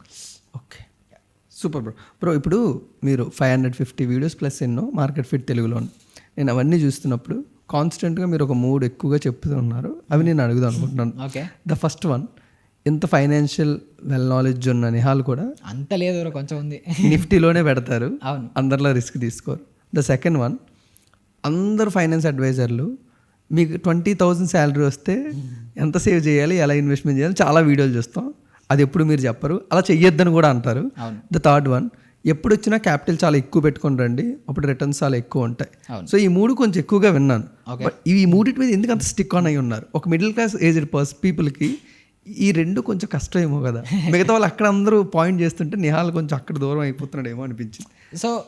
సో ఫస్ట్ క్వశ్చన్కి వచ్చేస్తా, నిఫ్టీయే ఎందుకు అని. నేను ఇప్పుడు చెప్పాను కదా, మ్యూచువల్ ఫండ్ మేనేజర్స్ ఎవరైతే ఉన్నారో, ఇప్పుడు వినయ్కి మీడియా మీద ఇంట్రెస్ట్ ఉంది, మ్యూచువల్ ఫండ్ మేనేజర్కి చెప్తాడు నువ్వు మీడియాలో పెట్టు అని. లేదు నాకు ఆ మీడియా గ్రో అవుతుందా, ఏ సెక్టర్ గ్రో అవుతుందో నాకు తెలీదు, నేను జస్ట్ నీకు డబ్బులు ఇస్తున్నాను, నువ్వు నీ నాలెడ్జ్తో ఎక్కడో ఒక డబ్బులు పెట్టుబడి పెట్టు అని అంటాడు.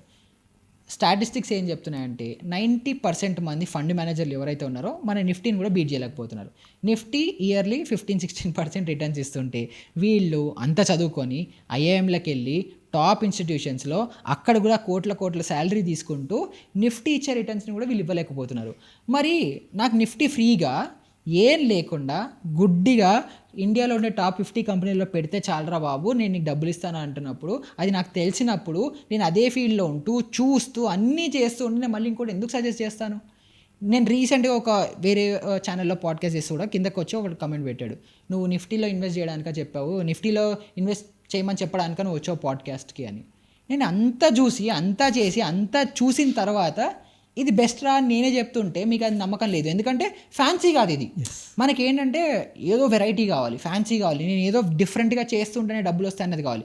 మీరు ఏ బిజినెస్లో అయినా చూడండి, ఎవరైతే చాలా సింపుల్ నార్మల్గా చేస్తారో వాళ్ళు స్లోగా గ్రైండ్ అవుతూ గ్రో అవుతూ ఉంటారు. ఎవరైతే రిస్క్ తీసుకొని చాలా క్రేజీగా ఏదైనా డిఫరెంట్గా చేస్తారో 100 మంది చేస్తే ఒకళ్ళు సక్సెస్ అవుతారు. కానీ నాకు 100 మందిలో ఒకటి సక్సెస్ అవ్వడం ఇంపార్టెంట్ కాదు, 100 మందిలో అట్లీస్ట్ 60-70 మంది సక్సెస్ అవ్వడం నాకు ఇంపార్టెంట్. సో నా పద్ధతి అది. నాకు డబ్బులే సంపాదించాలి అని అంటే నేను వేరే 100 రకాలుగా సంపాదిస్తాను. స్టాక్ మార్కెట్కి నేను ఫస్ట్ ఏం చెప్పాను, నాకు సంపాదించిన డబ్బులు గ్రోత్కి నాకు స్టాక్ మార్కెట్. సో నేనేం చేస్తాను, వేరే బిజినెస్లు, వేరే ఇంటర్వ్యూలు, లేకపోతే వేరే ఇంకేదో చేసుకుంటానా, వేరే ఇంకేదైనా అమ్ముకుంటానా, అవన్నీ సంబంధం. అక్కడి నుంచి డబ్బులు తీసుకొచ్చి ఇందులో పెడతా. ఇందులో పెట్టేది ఈ ఫండ్ మేనేజర్ చేతిలో పెడితే వీడు ఏం చేస్తున్నాడు, నిఫ్టీ ఇచ్చే రిటర్న్లు కూడా ఇవ్వట్లేదు. అందుకే నేనేం చేస్తున్నాను, నీ గ్రోత్రా బాబు నన్ను నిఫ్టీలో పెట్టుకుంటాను, అది ఆటోమేటెడ్ ప్రొసీజర్. ఎలాగో ఎప్పుడు టాప్ 50 కంపెనీస్ ఏవి ఉంటాయో ఆటోమేటిక్గా అందులోనే వెళ్తుంది, నేను అందులో పెట్టుకుంటాను అని చెప్పి అందులో పెడుతున్నాను. సో ఇంత సింపుల్గా ఈజీగా నేనే చూసి ఇంత రీసెర్చ్ చేసి ఇంత స్టడీ చేసి పెడుతున్నప్పుడు నువ్వు ఇంకా మీకు నమ్మాలని లేకపోతే నమ్మకండి. కానీ నేను అదే చెప్తా, సరే ఇప్పుడు మాట్లాడుతున్నారు, 20 ఏళ్ళ తర్వాత కలుసుకుందాం, నేను ఎక్కడికి పోను, నేను ఎక్కడే ఉంటా, మేబీ యూట్యూబ్లో కాకపోయినా బయట ఎక్కడో అక్కడ దొరుకుతా, నా పబ్లిక్ అయిపోయింది అది ఎలాగో, ఎక్కడో అక్కడ దొరుకుతా, మీరు నేను మాట్లాడుకుందాం, అప్పుడు చూసుకుందాం అని అంట. సో ఇది ఫస్ట్ క్వశ్చన్కి ఇది ఆన్సర్. సెకండ్ క్వశ్చన్ ఇంకోటి అయితే అడిగావు, క్యాపిటల్ కూడా అదే కదా. ఇప్పుడు ఏదైనా పర్సెంటేజ్ గ్రోత్ ఉంటుంది. ఇప్పుడు బిజినెస్ అనుకో బ్రో, ఇప్పుడు నువ్వు టీ బండి పెట్టుకున్నావు, 10,000 పెట్టి ఒక టీ బండి పెట్టుకున్నావు, జనాలు ఎంత నీ దగ్గరకు వస్తారో అన్న కంట్రోల్ నీ దగ్గర లేదు. మంచిగా టేస్ట్ బాగుంది, వర్డ్ ఆఫ్ మౌత్ స్ప్రెడ్ అయింది అనుకుంటే నెక్స్ట్ డే నుంచే 1000 మంది కూడా రావచ్చు, నువ్వు వాళ్ళకి సప్లై చేస్తావు. కానీ మార్కెట్ అలా కాదు. మార్కెట్లో నువ్వు ఎంతైతే క్యాపిటల్ తీసుకొస్తావో దీని మీద ఒక పర్సెంటేజ్ గ్రోత్ అని పెరుగుతుంది. ఇప్పుడు నేను ₹1,00,000 తీసుకొచ్చాను, నిఫ్టీ మనం ఇందాక అనుకున్నాం కదా, నిఫ్టీ 1% పెరిగింది, 1% తగ్గింది అని మనం న్యూస్లలో చూస్తాం. 1,00,000 తీసుకొచ్చి 1% పెరిగిందంటే ₹1,000 ప్రాఫిట్ వచ్చినట్టు. ఇప్పుడు నేను ₹100 తీసుకొచ్చానంటే నాకు రూపాయే పెరిగినట్టు. నిఫ్టీ ఎంత పెరగాలో అంతే పెరుగుతుంది, నీకు రిటర్న్ ఎంత వస్తుంది అని నువ్వు క్యాపిటల్ తెచ్చింది డిసైడ్ చేస్తుంది. సో ఇప్పుడు నువ్వు క్యాపిటల్ 10,000 తీసుకొచ్చావు, నిఫ్టీ 1% రిటర్న్స్ ఇచ్చింది అని అంటే నీకు ఎంత వస్తుంది, ₹100 వస్తుంది. నేను 10 కోట్లు తీసుకొచ్చాను అని అంటే 10 కోట్లలో 1% అంటే 10 లక్షలు. సో మనం తీసుకొచ్చిన క్యాపిటల్ని బట్టి మనకి రిటర్న్ వస్తుంది అని ఆల్రెడీ తెలుస్తున్నప్పుడు, క్యాలిక్యులేషన్లో మ్యాథమెటికల్గా ప్రూవ్ అయినప్పుడు నేను నీకు ఎలా చెప్తాను, నువ్వు ₹1,000 మార్కెట్కి రా, 10,000 మార్కెట్కి రా, 50,000 మార్కెట్కి రా, నేను ఎలా మోసం చేయగలుగుతాను? సరే నువ్వు వచ్చేస్తావు, నాకు 1% వస్తుంది, నీకు 1% వస్తుంది. నా 10 కోట్ల మీద నాకు 10 లక్షలు ప్రాఫిట్ వచ్చింది, నేను చూపిస్తా 10 లక్షలు సంపాదించాను, నువ్వు హ్యాపీ ఖుష్. నువ్వు 10,000తోనే వచ్చావు, నువ్వు 1% సంపాదించావు, నేను ఎంత సంపాదించానో నువ్వు అంతే సంపాదించావు, నాకు 10 లక్షలు వచ్చింది, నీకు ₹100 వచ్చింది. ఇప్పుడు నువ్వు నన్ను ఏమనుకుంటావు, వీడు నన్ను మోసం చేసావు అనుకుంటావు. నాకు అది వద్దు. నేను అందుకే నిజంగా చెప్తా, నీకు 2-3 లక్షలు లేకపోతే మార్కెట్కి రాకు. 2-3 లక్షలు వస్తే 1% వచ్చిన ఓ 2-3 వేలు వచ్చినట్టు నీకు అట్లీస్ట్ అది ఒక డీసెంట్ అమౌంట్లా కనిపిస్తుంది. 100 పోయాయి, ఇప్పుడు వేలు కూడా పోయాయి, లక్షలే కావాలి అందరికీ. కానీ స్టిల్ ఆ 2-3 వేలైనా నీకు కనిపిస్తున్నాయి అని అనుకుంటే ఓకే, కొంచెం డీసెంట్ సైజు ఆ 2-3 వేలతో మేబీ ఏదైనా ఇంట్లో సరుకులు కొనుక్కోవచ్చు, ఏదో కొనుక్కోవచ్చు అనే ఒక రీజనబుల్ అమౌంట్ లాగా కనిపిస్తుంది. కాబట్టి నీ దగ్గర అంత క్యాపిటల్ లేకపోతే రాకు అని చెప్తాను. సో యూట్యూబ్లో ఇక్కడ అందరూ ఓన్లీ అమౌంట్ చూపిస్తారు, నేను 10 లక్షలు సంపాదించాను, 5 లక్షలు సంపాదించాను, ₹1 కోటి సంపాదించాను. కానీ ఆ 10 లక్షలు అవ్వచ్చు, 5 లక్షలు అవ్వచ్చు, ₹1 కోటి సంపాదించడానికి వీళ్ళు మార్కెట్లో ఎంత క్యాపిటల్ ఇన్వెస్ట్ చేశారని చెప్పరు ఎవరు. సో అది నేను చెప్తాను, అందుకే వాళ్ళకి నచ్చదు. ఇప్పుడు అలా అంటే బ్రో, మిడిల్ క్లాస్ పీపుల్కి వాళ్ళు ల్యాక్స్ ఎప్పుడు చూస్తారో చాలా పెద్ద క్వశ్చన్ మార్క్. బట్ అలాంటి వాళ్ళు కూడా ఒక సేవింగ్స్ చేసుకోవాలి, నాకు 10 ఇయర్స్కి ఎంతో కొంత నాకు సేవింగ్ ఫండ్స్ రావాలంటే మీరు ఇచ్చే టిప్ ఆర్ సజెషన్?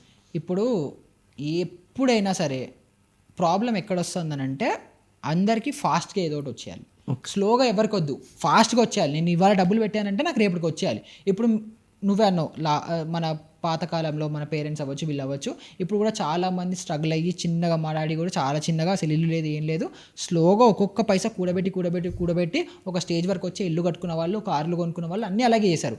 ఇదేంటి టైం పట్టింది, ఎంత 20 ఏళ్ళు 30 ఏళ్ళు వాళ్ళు కష్టపడి ఒక్కొక్క రూపాయి దాచుకొని దాన్ని పోగు చేసుకొని అలా కట్టినవి. మరి వాళ్ళకి అంతే టైం పట్టింది. రిలయన్స్ ఎంత టైం పట్టింది, టాటా కంపెనీలు ఇలాంటివి అయితే 150 ఏళ్ళ నుంచి ఉన్నాయి. సో వాళ్ళు అంత టైం పడితేనే అంత గ్రోత్ అయ్యింది. కానీ వాళ్ళకి అంత టైం వద్దు, నేను ఇవాళ పెట్టాను నాకు 5 ఏళ్ళలో డబ్బులు వచ్చేయాలి, నేను ఇవాళ డబ్బులు పెట్టాను నాకు రేపే డబ్బులు వచ్చేయాలి, ఇలాంటి మైండ్ సెట్లో వస్తుంటే ఎక్కడ గ్రోత్ ఉంటుంది? మీరు సింపుల్గా ఒక 10,000 సంపాదించుకొని వేరే అన్ని ఖర్చులు పోను, నాకు నెలకి 10,000 మిగులుతాయి అని అనుకుంటూ ఆ 10,000 మీరు రూపాయిలాగా 10,000 రూపాయలు అన్నారు, 10,000 రూపాయలు అలా మీరు ఎవ్రీ మంత్ ఇన్వెస్ట్ చేసుకుంటూ ఉన్నా మీకే తెలియకుండా 1 ఇయర్ అయిపోగానే 1,20,000 సేవ్ అయినట్టే కదా. అలా 5 ఏళ్ళు చేశారు, 6 లక్షలు సేవ్ అయినట్టే కదా. అలా ఒక 10 ఏళ్ళు చేశారు, ఆల్రెడీ ఒక 10 లక్షలు సేవ్ అయినట్టే కదా. ఇప్పుడు ఇది సేవ్ చేస్తున్నప్పుడు దీన్ని ఉట్టిగా అలా పడేస్తే అంతే గ్రో అవుతుంది. కానీ ఇప్పుడు మార్కెట్లో ఇన్వెస్ట్ చేస్తే మీకు 15%, 16% ఎంతో అంత గ్రోత్ ఉంది కదా. సో అలా మీరు చేసుకుంటే ఆఫ్టర్ 10 ఇయర్స్ ఈ 10 వేలే అది 1 కోటి అవుతుంది, 1.5 కోటి అవుతుందా, 2 కోట్లు అవుతుందా, మీరు ఇన్వెస్ట్ చేసిన దాన్ని బట్టి ఉంటుంది. సో అంత టైము, అంత పేషెన్స్ మీకుంటే లక్షలు కాదు కోట్లు కూడా మీరే చూస్తారు. కాకపోతే ఎవ్వరికి ఆ నీళ్ళు ఆగాలని లేదు. ఎందుకు అనంటే వీళ్ళందరూ రియలైజేషన్ ఎప్పుడు వస్తుంది? 40 ఏళ్ళలో వచ్చినప్పుడు, 50 ఏళ్ళలో వచ్చినప్పుడు, పిల్లల పెళ్ళిళ్ళు వస్తున్నాయి, పిల్లల చదువులు వస్తున్నాయి, అప్పుడు వీళ్ళకి రియలైజేషన్ వస్తుంది, నేను ఇన్వెస్ట్ చేయాలి, నేను డబ్బులు గ్రో చేయాలి అని. అప్పుడు నీ దగ్గర టైమే లేదు. కానీ ఇప్పుడు వినయ్ ఉన్నాడు, వినయ్కి ఇంకా పెళ్ళి కాలేదు, పిల్లలు లేరు, రెస్పాన్సిబిలిటీస్ ఉండొచ్చు ఉండకపోవచ్చు. ఇప్పుడు వినయ్ ప్లానింగ్ ఎలా ఉండాలి? నాకు 24-25 ఉన్నాయి, నేను 45-50కి రిటైర్ అయిపోవాలి, నేను 60 ఏళ్ళ వరకు పని చేస్తా, కాకపోతే నాకు నచ్చింది చేసుకుంటా, డబ్బుల కోసం పనిచేసే స్టేజ్ నాకు ఆఫ్టర్ 45 ఉండకూడదు అని. అప్పుడు ఇప్పటి నుంచి ప్లాన్ చేసుకుని ఏం చేసుకుంటావు? ఇలా వచ్చినదంతా ఇలా సేవ్ చేసుకుంటూ దాచుకుంటూ ఇలా ఎప్పుడైతే ఒక కార్పస్ బిల్డ్ అవుతుందో ఆ కార్పస్లో కొంచెం నువ్వు ఎవ్రీ మంత్, ఇప్పుడు మనకి పెన్షన్లు అయితే లేవు, సో ఏదైతే కార్పస్ జనరేట్ చేసుకుంటామో దాని నుంచి కొంత డబ్బులు తీసుకొని మనం బతుకున్నంత వరకు వాడుకోవడానికి అలా ప్లాన్ చేసుకుంటాం కదా. సో అలాగా మీరు ప్లాన్ చేసుకోవాలి. అలాగే మీరు రూపాయి ఇవాళ దాచుకున్నదైనా సరే లక్షలు కోట్లు మీకే తెలియకుండా అది అయిపోతుంది. మీరు ఫస్ట్ అయితే చేయడం స్టార్ట్ చేయండి. మీరు చెయ్యరు. ఇప్పుడు చిన్నప్పుడు మనకి పిగ్గీ బ్యాంక్స్ ఉండేవి, ర్యాండమ్గా అమ్మ ఏదో రూపాయి ఇచ్చింది, మనం షాప్కి వెళ్తే ఏదో రూపాయి మిగిలింది, అవి అలా వేస్తూ ఉంటాం. సడన్గా ఏదో ఒక రోజు వేస్తే దాంట్లో రూపాయి పోదు, అది నిండిపోతుంది. ఏంటి మన వాళ్ళు రూపాయి ఏదో ర్యాండమ్గా వేస్తున్నాము, 6 నెలలు, సంవత్సరమో 2 సంవత్సరాలు ఏదో టైం తర్వాత నిండిపోయింది కదా. ఇది కూడా అంతే, నువ్వు ఆ డబ్బులు ఎవ్రీ మంత్ ఎంతో అంత అలా సేవ్ చేస్తూ పక్కన పెడుతుంటే నీకే తెలియకుండా అది గ్రో అయిపోతుంది. అది ఎవరు చేయరు. నాకు డబ్బులు కావాలి, నేను ఇవాళ 10,000 పెట్టాను, నాకు నవ్వు వస్తుంది. నా ఫ్రెండ్లో కొంతమంది ఉన్నారు, నేను SIP చేయమని అందరికీ అలవాటు చేసేసి అందరితో ఇన్వెస్ట్ చేపిస్తున్నాను అనమాట. చేపిస్తుంటే వాళ్ళు ఇవాళ పెడితే నెక్స్ట్ మంత్ చూస్తారు, నిహాల్ నేను 10,000 పెట్టాను, ఇవాళ నాకు 50 రూపాయల ప్రాఫిట్ కనిపిస్తుంది అని. నువ్వు పెట్టిందే 10,000, ఇంకెంత కనిపిస్తుంది నీకు? అలాగా నువ్వు ఇప్పుడు సో అలా స్టార్ట్ చేసిన వాళ్ళు ఇప్పుడు వాళ్ళే నాకు ఫోన్ చేసి, నిహాల్ నువ్వు ఆ టైంలో నాకు చెప్పకపోయి ఉంటే నేను పెట్టేవాడిని కాదు. ఇప్పుడు వాళ్ళు 2-3 ఇయర్స్ నుంచి వాళ్ళు కూడా ఇన్వెస్ట్ చేయడం స్టార్ట్ చేస్తూ ఇప్పుడు ఒక్కొక్కళ్ళు ఎవరైతే 5,000, 6,000 సేవ్ చేయడం కూడా స్టార్ట్ చేశారో వాళ్ళు ఇప్పటి వరకు యావరేజ్గా 10 లక్షలు సేవ్ చేసుకున్నారు ఒక 2-3 ఇయర్స్లోనే. ఎందుకంటే కొంచెం ఎక్స్ట్రా ఏదో బోనస్ వస్తుంది, ఏదో వస్తుంది. వీళ్ళందరూ నేను చెప్పాను, మీకు డబ్బులు మీ ఖర్చుకి మించి ₹1 ఎక్కువ వచ్చినా నాకు ఫోన్ కొట్టాలి ఫస్ట్ మీరు, దాన్ని ఏం చేయాలా అని. సో అలా చెప్పారు. అలా ఎడిషనల్గా వచ్చిన మనీ అవి అన్నీ పెట్టుకుంటూ ఒక 25-26 ఇయర్స్ ఓల్డ్ వాళ్ళు ఒక 2-3 ఇయర్స్లో 10 లక్షలు సేవ్ చేసుకున్నారంటే చాలా పెద్ద విషయం. బయట వాళ్ళకి అర్థం కావట్లేదు. వీళ్ళు 10 లక్షలు చాలా చిన్న అమౌంట్ అనుకుంటారు. కాదు, 10 లక్షలు చాలా పెద్ద అమౌంట్. రేపు పొద్దున నీకు సడన్గా ఫ్యామిలీకి ఏదైనా అవసరం పడితే ఆ 10 లక్షలు నీకు హెల్ప్ అవుతాయి. లేదు, ఏం లేదు అనుకున్నా నీకు ఒక కాన్ఫిడెన్స్ ఉంటుంది, నా దగ్గర సేవింగ్స్ ఉన్నాయి అని చెప్పి. ఇప్పుడు నా సేవింగ్స్ అకౌంట్ మీకు బ్యాలెన్స్ చూపిస్తే 5,000-6,000 ఉంటుంది. మిగతా డబ్బులన్నీ ఇంట్లోనే ఉంటాయి. ఎందుకు అని అంటే అది గ్రో అవుతుంది, దానికి ఒక విజన్ ఉంది, ఒక పద్ధతి ఉంది, అది ఎలా గ్రో అవుతుంది, ఇవన్నీ ఒక చేసుకుంటే ఆటోమేటిక్గా లక్షలు వచ్చేస్తాయి. మనకి ఆ టైం ఇవ్వాలంతే. ఎస్, బట్ ప్రతి మిడిల్ క్లాస్ పీపుల్కి ఉన్న ఒక్క డ్రీము హౌస్. అవును, కొంతమంది రెంటెడ్ హౌస్ చాలా బెస్ట్ అంటారు, కొంతమంది ఓన్ హౌస్ అంటారు. వాటి లాజిస్టిక్స్ వాళ్ళకున్నాయి, ఈ లాజిస్టిక్స్ వీళ్ళకున్నాయి. బట్ మీరు ఏది ప్రిఫర్ చేస్తారు, ఏది సజెస్ట్ చేస్తారు కొంచెం క్రిస్పీగా? సో నన్ను స్ట్రైట్ ఫార్వర్డ్గా అడిగితే నాకు ఎమోషన్స్ లేవు. నాకు డబ్బులతో ఇంటితో ఎమోషన్ లేదు, నాకు ఏ వస్తువుతో ఎమోషన్స్ ఉండవు. నాకు ప్రాక్టికల్గా అది మ్యాథమెటికల్గా నాకు ఇది ప్రాఫిట్ ఇస్తోంది అని అంటే నేను చేసే రకం. సో ఇప్పుడు ఇల్లు అనేది ఒక ఎమోషనల్ డెసిజన్. ఇప్పుడు మా నాన్నకి చాలా కోరిక ఉండేది, నేను ఇల్లు కట్టుకోవాలి, నా ఇల్లు ఉండాలి, నా పిల్లలు నా ఫ్యామిలీ అందరూ నా ఇంట్లో ఉండాలి, ఎవరి ఇంట్లోనూ కాకుండా అని చెప్పి ఆయన బ్యాంక్లో లోన్ కూడా తీసుకోకుండా కట్టుకున్నారు. ఎందుకంటే ఆయనకి బ్యాంక్లో లోన్ తీసుకుంటే అది బ్యాంక్ వాడి ఇల్లు అనేది ఒక ఫీలింగ్ ఉంటుంది కదా. అగైన్ దానికి మళ్ళీ కొంచెం గిఫ్ట్ డీడ్ ఏదో వచ్చింది, ల్యాండ్ ఏదో వాళ్ళ తాత దగ్గర నుంచి ఏదో చాలా ఏదో వచ్చింది, లోన్లో కొంచెం కష్టమైంది. బట్ స్టిల్ ఆయన ఈ ఇల్లు నాది అని నాకు అనిపించాలి అని చెప్పి అలా కట్టుకున్నారు. ఇప్పుడు అలాగే మీకు బాగా ఉంది, ఈ ఇల్లు నాదే, నాకు ఉండాలి, సొసైటీలో నాకు ఇల్లు ఉంటేనే నాకు ప్రెస్టేజ్ ఉంటుంది, నాకు పేరు ఉంటుంది, నాకు పరువు ఉంటుంది. పరువు కూడా చాలామంది అటాచ్ చేసుకుంటారు ఇంటితో. అలా ఉంటుంది అని అనుకుంటే మీకు ఈ క్యాలిక్యులేషన్లు ఇవన్నీ ఉండవు. సింపుల్గా మీరు ఖర్చు పెడతా తీసేసుకుంటారు. ఇప్పుడు ఎలా అంటే నాకు ఈ షూ కావాలి, నాకు ఈ హూడీ కావాలి, నాకు ఈ డ్రెస్ కావాలి, అది వాల్యూ ఎంత ఉందో అంత సంబంధం లేదు, నాకు హ్యాపీనెస్ ఇస్తుంది అని అంటే నేను ఎంత రేట్ ఇచ్చుకుని అయినా పెట్టుకుంటా. అలాగా మీకు ఉంటే ఇల్లు కొనుక్కోండి, హ్యాపీ, నాకే ప్రాబ్లం లేదు. కానీ మ్యాథమెటికల్గా నేను ఇక్కడ ఈ రూపాయి ఇంత ఇన్వెస్ట్ చేస్తాను, నాకు ఇన్ని డబ్బులు వస్తున్నాయి, నేను ఇంత సేవ్ చేసుకుంటున్నాను, ఈ ఏజ్ తర్వాత నాకు ఈ గోల్ ఉంది, నేను 40 ఏళ్ళకే ఇల్లు కట్టుకుంటాను, 50 ఏళ్ళకే ఇల్లు కట్టుకుంటాను, అప్పుడు ఇల్లు కట్టుకునేది కూడా ఇప్పుడు ఉన్నదానికంటే నాకు బెటర్ ఇల్లు కావాలి. ఇలా మొత్తం మీరు మ్యాథమెటికల్గా ప్యూర్లీ క్యాలిక్యులేషన్స్ కనుక చేస్తే రెంట్ ఇల్లు ఇప్పుడు బెటరు, సొంత ఇల్లు తర్వాత కొనుక్కొని ఆన్సర్ వస్తుంది. నేను అది ఫాలో అవుతున్నాను. సో ఇప్పుడు మొత్తం క్యాలిక్యులేట్ చేసుకున్నాను. నా ఏజ్ ఇప్పుడు 26-27 వస్తాయి. నేను ఎక్కడ ఉంటానో నాకు తెలీదు. హైదరాబాద్లో ఉండొచ్చు, బెంగళూరులో ఉండొచ్చు, యూఎస్లో ఉండొచ్చు, ఢిల్లీలో ఉండొచ్చు, అసలు ఎక్కడ ఉంటానో నాకే తెలియకపోవచ్చు. సో నాకే క్లారిటీ లేదు నేను ఎక్కడ ఉంటాను అన్నది. నేను ఇల్లు ఎక్కడ కొనుక్కుంటాను? బెంగళూరులో కొనుక్కోవాలా, హైదరాబాద్లో కొనుక్కోవాలా, ఢిల్లీలో కొనుక్కోవాలా, ఎక్కడ కొనుక్కోవాలి? క్లారిటీ లేదు. ఇప్పుడు చాలామంది 27, 28, 30, 35 వరకు, 25 to 35 అనుకుందాం, ఈ ఏజ్ గ్రూప్లో అందరు చేసే మిస్టేక్ ఇదే. వాళ్ళకి కెరియర్లో వాళ్ళకి స్టెబిలిటీ ఉండదు, వాళ్ళు ఇదే కంపెనీలో పనిచేస్తారన్న గ్యారంటీ లేదు, ఇదే సిటీలో ఉంటారన్న గ్యారంటీ లేదు. ఫస్ట్ ఆ ఫోము పెళ్లి కాగానే పిల్లల్ని కనాలి, కారు కొనాలి, ఇల్లు కొనాలి, కొనేస్తారు. కారు కొనుక్కో తప్పలేదు, దాన్ని అమ్మేసుకోవచ్చు, ఏదైనా చేసుకోవచ్చు. ఇల్లు అనేది ఒక 20 ఏళ్ళు 30 ఏళ్ళు నువ్వు ఈఎంఐ కట్టుకునే లాంటి ఆబ్లిగేషన్. ఇందాక మీకు చెప్పాను కదా, కార్పొరేట్ మొత్తం మాఫియా ఇదంతా లాగేస్తారు. ఇప్పుడు నువ్వేం చేస్తావు, నీకు నచ్చినా నచ్చకపోయినా చచ్చినట్టు అదే జాబ్లో పడుంటావు, అదే సిటీలో పడుంటావు. ఆ ఇల్లు నీకు నచ్చినా నచ్చకపోయినా, ఆ లొకాలిటీలో నీకు నీళ్ళు వస్తున్నా పోతున్నా, పెద్ద పెద్ద విల్లాలు కట్టుకున్నారు, మొత్తం ఫ్లడ్ అవుతున్నాయి, ఏం చేయలేవు. నేను అదే ప్లేస్లో అదే లొకాలిటీలో మంచిగా 50%లోనే నీకు ఆ ఇంటికి ఈఎంఐ ఎంత కట్టుకుంటావో దాంట్లో ఒక 40-50%లోనే నీకు అదే ఏరియాలో అదే లొకాలిటీలో అదే ఇల్లు రెంట్కి వచ్చేస్తుంది. రెంట్కుండ రాదు, రెంట్కుండు నీకు క్లారిటీ వచ్చేసింది, నీ పిల్లలు గ్రో అయిపోయారు, నీ పిల్లలు స్కూలింగ్ అయిపోయింది, అంతా అయిపోయింది, నువ్వు ఇంకా ఈ సిటీ దాటి ఇంకెక్కడికి వెళ్ళకుండా నీకు క్లారిటీ వచ్చినప్పుడు పిల్లలు కూడా పెద్దగా అయిన తర్వాత వాళ్ళ ఒపీనియన్ కూడా తీసుకొని ఇల్లు కట్టు. ఇప్పుడు మా ఇంటికి కూడా నాకు అదే ప్రాబ్లం, అది నా పర్సనల్ ఎక్స్పీరియన్స్. అందుకే మా నాన్న ఇల్లు కట్టేశారు. ఎప్పుడు కట్టారంటే నేను 6th class 8th class 6th 8th class మధ్యలో ఉన్నప్పుడు ఇల్లు కట్టారు. అప్పుడు ఏమవుతుంది, అప్పుడు మనం ఇల్లు ఎలా కట్టాలి, ఇంట్లో ఏముండాలి అని చెప్పి మనం కూడా ఇన్పుట్స్ ఇవ్వలేం. ఇప్పుడు మా ఇల్లు ఏదో పిచ్చిది అది అనను, ఆయనకి అప్పుడున్న నాలెడ్జ్ ఆయన బాగా మంచిగా కట్టుకున్నారు. కానీ ఇప్పుడు కనుక ఇల్లు కట్టున్నారు అనుకుందాం, అంటే నాకు 20 ఏళ్ళు వచ్చిన తర్వాత, మా అక్కకు ఒక 20 ఏళ్ళు వచ్చిన తర్వాత, మా నాన్నకు ఒక 40-45 ఏళ్ళు వచ్చిన తర్వాత ఇల్లు కట్టారనుకోండి, అప్పుడు నేను నా రూమ్ అవ్వచ్చు, నా ఇల్లు అవ్వచ్చు, నా ఫ్యూచర్ ఫ్యామిలీ ప్రకారంగా అవ్వచ్చు, మా డాడీ ఫ్యూచర్ బట్టి అవ్వచ్చు, ఇలా మనం ఇంకా బెటర్గా ఆలోచించి ఇంకా బెటర్గా ప్లాన్ చేసుకొని ఇల్లు కట్టుకుంటాం. సో నాకు ఎలా అయినా నా పిల్లలతో నేను నా ఇల్లు ఇంకొక 50 ఏళ్ళు 100 ఏళ్ళు ఇదే ఇంట్లో ఉంటామని డిసైడ్ అయినప్పుడు, అలా ఉన్నప్పుడు ఆ స్టేజ్లో అప్పుడు నేను ఇన్పుట్స్ తీసుకొని ఇంకా బెటర్గా కట్టుకోవచ్చు కదా. ప్లస్ ఏదైతే నేను డబ్బులు ఇన్వెస్ట్ చేస్తున్నానో, ఇన్వెస్ట్ చేసిన డబ్బులు ఇప్పుడు నేను అఫోర్డ్ చేసే ఇంటికంటే మ్యాథమెటికలీ 2x బెటర్ ఇల్లు దొరుకుతుంది నాకు. సో ఇప్పుడు నేను బాగా కష్టపడి ఒక 50 లక్షలతో ఇల్లు కట్టుకుంటున్నాను అనుకుంటే, ఇలా రెంట్కి ఉంటున్నప్పటికీ ఈఎంఐ అమౌంట్ 50-60 వేలు కడుతున్నాను అనుకుంటే, రెంట్కి ఒక 25,000 కడుతున్నాను, ఇంకొక 25,000 సేవ్ చేసుకుంటున్నాను అదే అమౌంట్ అని అనుకుంటూ అలా కష్టపడుతూ అలాగే చేసుకుంటున్నప్పటికీ ఇప్పుడు 50 లక్షలు ఇప్పుడు వచ్చేస్తారు జనాలు కమెంట్ సెక్షన్లో వచ్చి, నీ 50 లక్షల ఇల్లు హైదరాబాద్లో కొంటే ఇది 5 కోట్లు అయ్యేది అని. నువ్వు కోకాపేటలో కొనట్లేదు ఇల్లు, అక్కడే అయింది అలాగా. ఇంకా వేరే ఏరియాలో అలా గ్రో అవ్వలేదు. కోకాపేటలో అయింది, లేకపోతే ఇప్పుడు ఫినాన్షియల్ డిస్ట్రిక్టే కాదు అదేంటి తెల్లాపూరు ఇలా గ్రో అవుతోంది. సో అలాంటి ఏరియాలు నువ్వు చూసుకొని హైదరాబాద్ మొత్తం అలాగే గ్రో అవుతుంది అనుకున్నావు. హైదరాబాద్లో నేను కూడా ఇప్పటికీ వెల్ నోన్ ప్లేసెస్లో చూపిస్తా, లాస్ట్ 10 years నుంచి ప్రైస్ రూపాయి కదలేదు. అలాంటివి కూడా ఉంటాయి. మరి అవి వద్దు, వీళ్ళకి నువ్వు కొనుక్కోగలుగుతావా ఇప్పుడే, సరే నీకే డబ్బులు ఇస్తాను, ఇప్పుడు వెళ్ళి కోకాపేటలో ఇల్లు కొంటావా, కొనవు. వీడు వచ్చి ఇక్కడ మాట్లాడుతూ ఉంటాడు, ఇల్లు సొంత ఇల్లు కరెక్ట్, అది ల్యాండ్ వాల్యూ పెరుగుతుందని. పెరగదు. నిజంగా పెరుగుతున్నంత కాన్ఫిడెన్స్ ఉంటే పెట్టు, నేను కూడా పెడతా డబ్బులు. అది ఇన్సైడర్ ఇన్ఫర్మేషన్ ఉంటుంది. ఎవరికైతే తెలుస్తుందో అక్కడ ఏవో ప్రాజెక్టులు పడితే గ్రో అవుతుంది అది అని చెప్పి రియల్ ఎస్టేట్లో నాలెడ్జ్ ఉన్న వాళ్ళు అలా పెట్టుకుంటారు. అందరికీ ఉండదు.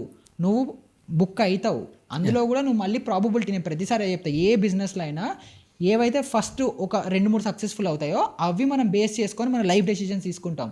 ప్రాక్టికాలిటీ అలా ఉండదు. వాడు ఎవడో సక్సెస్ అయ్యాడు, మనం అవుతాడమన్న గ్యారంటీ లేదు. సో మనం ఏం చేయాలి, మనం ఏం చేస్తే 100% కాకపోయినా 80% సక్సెస్ఫుల్ అవుతాం, అలాంటి డెసిషన్స్ మనం తీసుకోవాలి.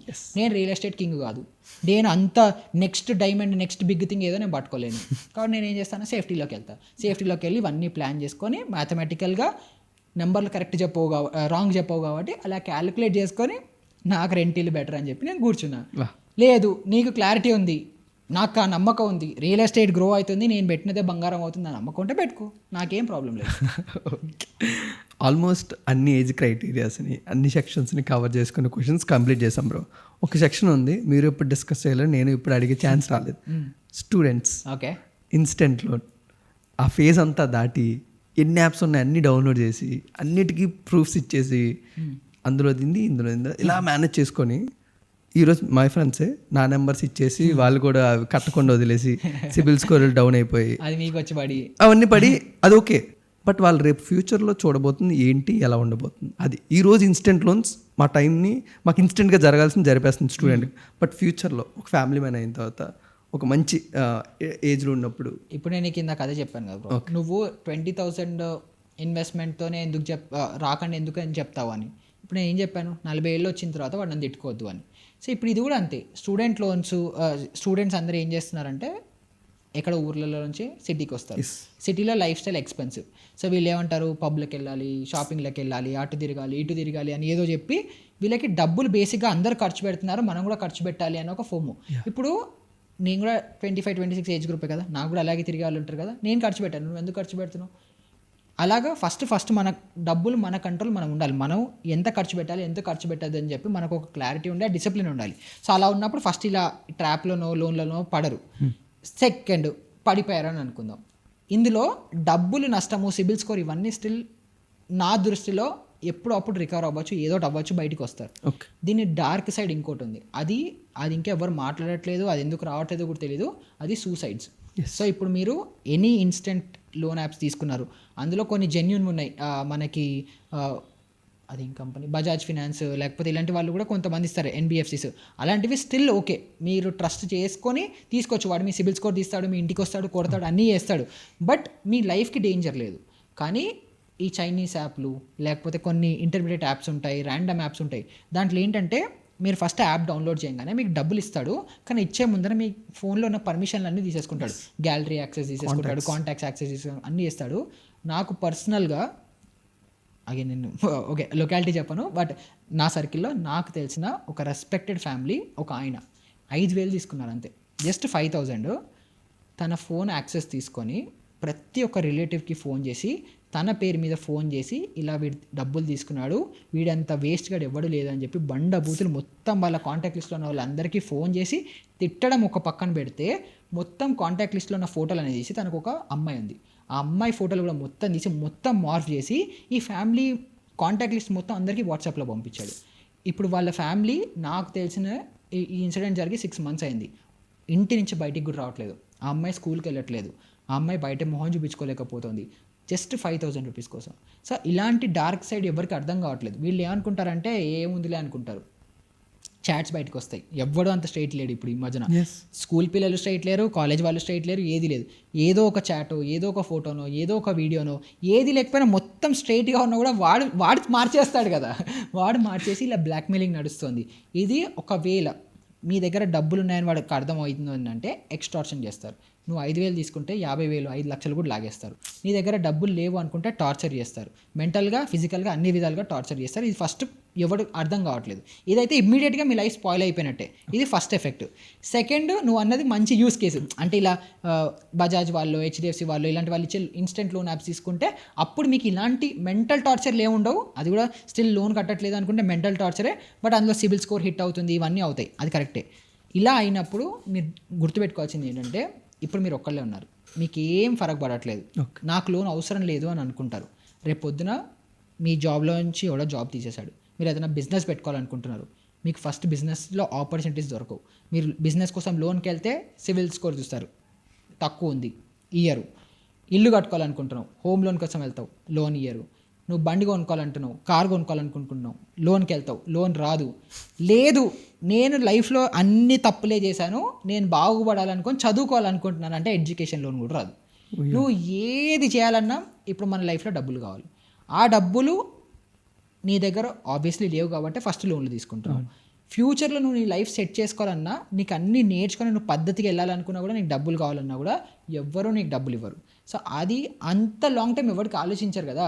నాకు ఇవాళ ఏదో పోయిందని అనుకుంటారు, రేపు పొద్దున అది నీకు వెనక్కి తిరిగి ఎలా కొడుతుందో నీకు అర్థం కావట్లేదు. సో ఆ యువతకు నేను అదే చెప్తున్నాను, వీళ్ళు ఏదో ఊపిలో ఉంటారు, వాడు ఎవడో తీసుకున్నాడు, నా ఫ్రెండ్ తీసుకున్నాడు, నీ ఫ్రెండ్ తీసుకున్నాడు, వాడు సజెస్ట్ చేశాడు, వాడికి ఏం తెలియదు. వాడిని ఇప్పుడు ఒకటి సక్సెస్ఫుల్ అయ్యి ఒక డబ్బులు సంపాదించి నీకు ఏదైనా సజెషన్ ఇస్తున్నాడంటే వాడు మాట విను. వాడే లోన్లు తీసుకుంటున్నాడు, వాడే ఇరుక్కొని ఉన్నాడు, వాడు నీకు మళ్ళీ ఉల్టా సజెషన్లు ఇస్తాడు, ఇది తీసేసుకోరా డబ్బులు నేను తీసుకున్నా అంటాడు. వాడు చేయడమే తప్పు, నీకు చెప్పడానికి నువ్వు వాడు విని మళ్ళీ వింటున్నావు, అది నీది ఇంకో పెద్ద తప్పు. సో ఫస్ట్ ఆ క్లారిటీ లేకపోవడం వల్ల, అంతా ఫస్ట్ డిసిప్లిన్ లేదు, వెళ్ళిపోతున్నారు. ఏదో ఫ్రెండ్స్ ఇలా ఉంటుంది, వాడు ఎవడో ఏదో చేస్తున్నాడు, నేను కూడా ఏదో చేస్తున్నాను వెళ్ళిపోతారు. వీళ్ళకి అర్థం కావట్లేదు, ఫ్యూచర్ అర్థం కావట్లేదు. ఇప్పుడు నేను ఎప్పుడైతే ఇలా సేవింగ్స్, ఇన్వెస్టింగ్ అని బోరింగ్ మాట్లాడతానో, యోలో బ్రో నేను ఇవాళే బతుకుతాను, రేపు ఉంటానో పోతానో తెలియదు అంటాడు. పోతే ప్రాబ్లం లేదు, ఉంటే ఎలా ఉండాలి, ఉంటే బతకాలి కదా. అప్పుడు ఏం చేస్తావు? దానికోసం ఇప్పటి నుంచే ప్లానింగ్ చేయాలి. అది ఎవడు చేయట్లేదు. సో హోప్ఫుల్లీ నేను ఇన్ని వీడియోల్లో మొత్తుకుంటూ, ఇన్ని పాడ్కాస్ట్లో మొత్తుకుంటూ, ఇన్ని ఇంటర్వ్యూల్లో మొత్తుకుంటుంటే ఒకళ్ళిద్దరైనా మారితే చాలు. ఎస్, ఇది స్టూడెంట్సే చెప్పారుగా. అసలు ఈరోజు మనల్ని ఇద్దరిని ఇలా కూర్చోబెట్టడానికి ద మెయిన్ క్వశ్చన్, ఆ రోజు ఇన్సూరెన్స్ అని ఒక చిన్న టాపిక్ తీసుకున్నది. సో ఈ రోజుకి ఇప్పటికీ కూడా ఇన్సూరెన్స్ అవేర్నెస్ ఎవరికీ లేదు. But the value of insurance, ఒక ఫైనాన్షియల్ బ్యాక్డ్రాప్లో మీరు ఉన్నారు కాబట్టి దాని వాల్యూ ఒక రెగ్యులర్ పర్సన్కి అర్థం అయ్యేలా అంటే ఎలా చెప్తారు, ఎలా ఎక్స్ప్లెయిన్ చేస్తారు? ఇప్పుడు అగైన్ మనము చావులు ఎక్కువ డిస్కస్ చేసుకోము. ఓకే, అంటే మన ఫ్యామిలీలో అవ్వచ్చు, రిలేటివ్స్లో అవ్వచ్చు, చాలామంది చనిపోతూ ఉంటారు, కానీ అది ఓపెన్గా ఎవరు మాట్లాడరు. కానీ మాట్లాడుకోవాలి. ఎందుకంటే ఏమో నేను ఎక్కువ వినేటప్పుడు ఫస్ట్ నేను ఒక ఫ్యామిలీలో ఎవరైనా చనిపోయారు అనగానే వాళ్ళ ఫ్యామిలీ పరిస్థితి ఏంటి అని ఆలోచిస్తాను నేను. వాళ్ళందరూ ఈ పరిస్థితి ఏంటి అని అంటే ఆ మనిషి పోయాడు అది ఇది అని అనుకుంటారు, కానీ ఆ మనిషి పోతే మనిషి వల్ల డిపెండెంట్ అయి ఉన్న వాళ్ళ ఖర్చు ఏంటి, వాళ్ళు ఎలా సర్వైవ్ అవుతారు, వాళ్ళ ఫ్యామిలీ ఎలా ఉంటుంది, ఇవన్నీ ఎవరు ఆలోచించరు. సో ఎప్పుడైతే మీరు అవి ఆలోచిస్తారో అప్పుడు మీకు టర్మ్ ఇన్సూరెన్స్ ఇవన్నిటి వాల్యూ తెలుస్తుంది. సో ఇప్పుడు ఒక 30 years old, 40 years old వాడు సడన్గా ఇప్పుడు హార్ట్ అటాక్లు ఎవరికి వస్తున్నాయి, ఎందుకు వస్తున్నాయో కూడా తెలియదు. మొన్న ఒకటి హైదరాబాద్లోనే బ్యాడ్మింటన్ ఆడుతూ పడిపోయాడు. ఇప్పుడు తనకి పెళ్ళి ఉండొచ్చు, వైఫ్ ఉండొచ్చు, చిన్న పిల్లలు ఉండొచ్చు, ఏదైనా ఉండొచ్చు, తన ఏజ్ నాకు అవన్నీ తెలియదు, బట్ ఉండొచ్చు, ఆప్షన్ ఉంది. అలా ఉన్నప్పుడు వాళ్ళ ఫ్యామిలీ పరిస్థితి ఏంటి? వాళ్ళు రోడ్డు మీదకి వచ్చి అడుక్కోవాలా? అలాంటి సిచ్యువేషన్స్ నుంచి మీరు బయటికి రావాలి అంటే మీకు ఆ సేఫ్టీ ఉండేది టర్మ్ ఇన్సూరెన్స్. అది ఎంతో ఎక్స్పెన్సివ్ కూడా కాదు, చాలా చీపు. మీరు నెలకు ఒక 700, 800, 1000 రూపాయలు పెడితే 1,00,00,000 వరకు టర్మ్ ఇన్సూరెన్స్ వస్తుంది. మీరు పోతే 1,00,00,000 వస్తుంది మీ ఫ్యామిలీ, మొత్తం ట్యాక్స్ ఫ్రీ, ₹1 ట్యాక్స్ కూడా కట్టక్కర్లేదు. 1,00,00,000 వచ్చి మీ బ్యాంక్ అకౌంట్లో పడతాయి. దాన్ని మీరు అలాగే తీసుకెళ్ళి ఎఫ్డీలో పడేసినా కూడా దాని నుంచి వచ్చే ఇంట్రెస్ట్ అయినా మీ ఫ్యామిలీ సర్వైవ్ అవుతుంది. అట్లీస్ట్ గ్రో అయ్యి ఏదో వెళ్ళిపోదు, సర్వైవ్ అయ్యేంత వరకు లైఫ్ లాంగ్ సర్వైవ్ అయ్యేంత క్యాపిటల్ అయితే వస్తుంది. మీరు పెట్టే ఆ చిన్న ₹1000 ప్రతి నెల మీ ఫ్యామిలీకి అంత సెక్యూరిటీ ఇస్తుందంటే మెడ మీద తలకే ఎవరికైనా ఉంటే వాడైతే తీసుకుంటాడు. లేదు నా ఫ్యామిలీ ఏమవుతుంది, అదే కదా. లాంగ్ టర్మ్ ఎవడు ఆలోచించాడు. నేను ఇవాళ 25 year old, నాకు పెళ్లి కాలేదు, నాకు పిల్లలు లేరు కాబట్టి నాకు అవసరం లేదు అనుకుంటారు. సరే రేపు పొద్దున పెళ్ళయి పిల్లలు వచ్చిన తర్వాత అప్పుడు నువ్వు ఇది అఫోర్డ్ చేసుకోలేవు. అప్పుడు ఇదే టర్మ్ ఇన్సూరెన్స్ నెలకి 3,000 4,000 అవుతుంది. సో ఇప్పుడు టర్మ్ ఇన్సూరెన్స్లో అడ్వాంటేజ్ ఏంటంటే నువ్వు ఇవాళ ఎంత అయితే తీసుకుంటావు, ఇవాళ 1,000 రూపాయలు ఉంటే నెక్స్ట్ 30 ఏళ్ళు నువ్వు 1,000 రూపాయలే కడతావు. కానీ నువ్వు 30 ఏళ్ళకో 40 ఏళ్ళకో తీసుకుంటే అప్పుడు నువ్వు 4-5 వేలు కడితే నువ్వు లైఫ్లో 4-5 వేలే కట్టాలి. సో ఉట్టి పుణ్యాన్ని నువ్వు డిలే చేయడం వల్ల డబుల్ ట్రిపుల్ అమౌంట్ కడుతున్నావు. అది ఎవరికి అర్థం కాదు. వచ్చినప్పుడు చూసుకుంటాలి అంటే వచ్చినప్పుడు చూసుకుంటా అంటే అప్పుడు ఇంకా డబుల్ ఖర్చు అవుతుంది. ఇప్పుడే నీ దగ్గర డబ్బులు లేవు, అప్పుడే ఉంటాయి, అప్పుడు ఇంకా ఎక్స్ట్రా యాడెడ్ రెస్పాన్సిబిలిటీస్ ఉన్నాయి. సో ఫస్ట్ నీ గురించి కాకుండా, అంటే ఇప్పుడు నీకు నీ ఫ్యామిలీ మీద ప్రేమ లేదు, మమకారం లేదు, ఎందుకంటే నువ్వు పోతేనే కదా వచ్చేది. సో నా ఫ్యామిలీ ఎట్టు పోయినా నాకు సంబంధం లేదు అనుకున్నవాడు టర్మ్ ఇన్సూరెన్స్ తీసుకోకర్లేదు. కానీ నీ ఫ్యామిలీ మీద కొంచెం ఎంపతి ఉండి ఫ్యూచర్లో నేను ఫ్యామిలీ బిల్డ్ చేసుకుంటాను అని కొంచెమైనా మానవత్వం లేకపోతే అది ఏదో నువ్వు మనిషి అయితే టర్మ్ ఇన్సూరెన్స్ తీసుకుంటావు. సో ఇదేమో టర్మ్ ఇన్సూరెన్స్కి. నెక్స్ట్ హెల్త్ ఇన్సూరెన్స్, ఇది మోస్ట్ నెగ్లెక్టెడ్. రీసెంట్గా నా ఫ్రెండు ఉట్టిగా రోడ్డు మీద వెళ్తున్నాడు, బైక్ మీద పడ్డాడు, వెళ్తే ఫ్రాక్చర్ అయింది.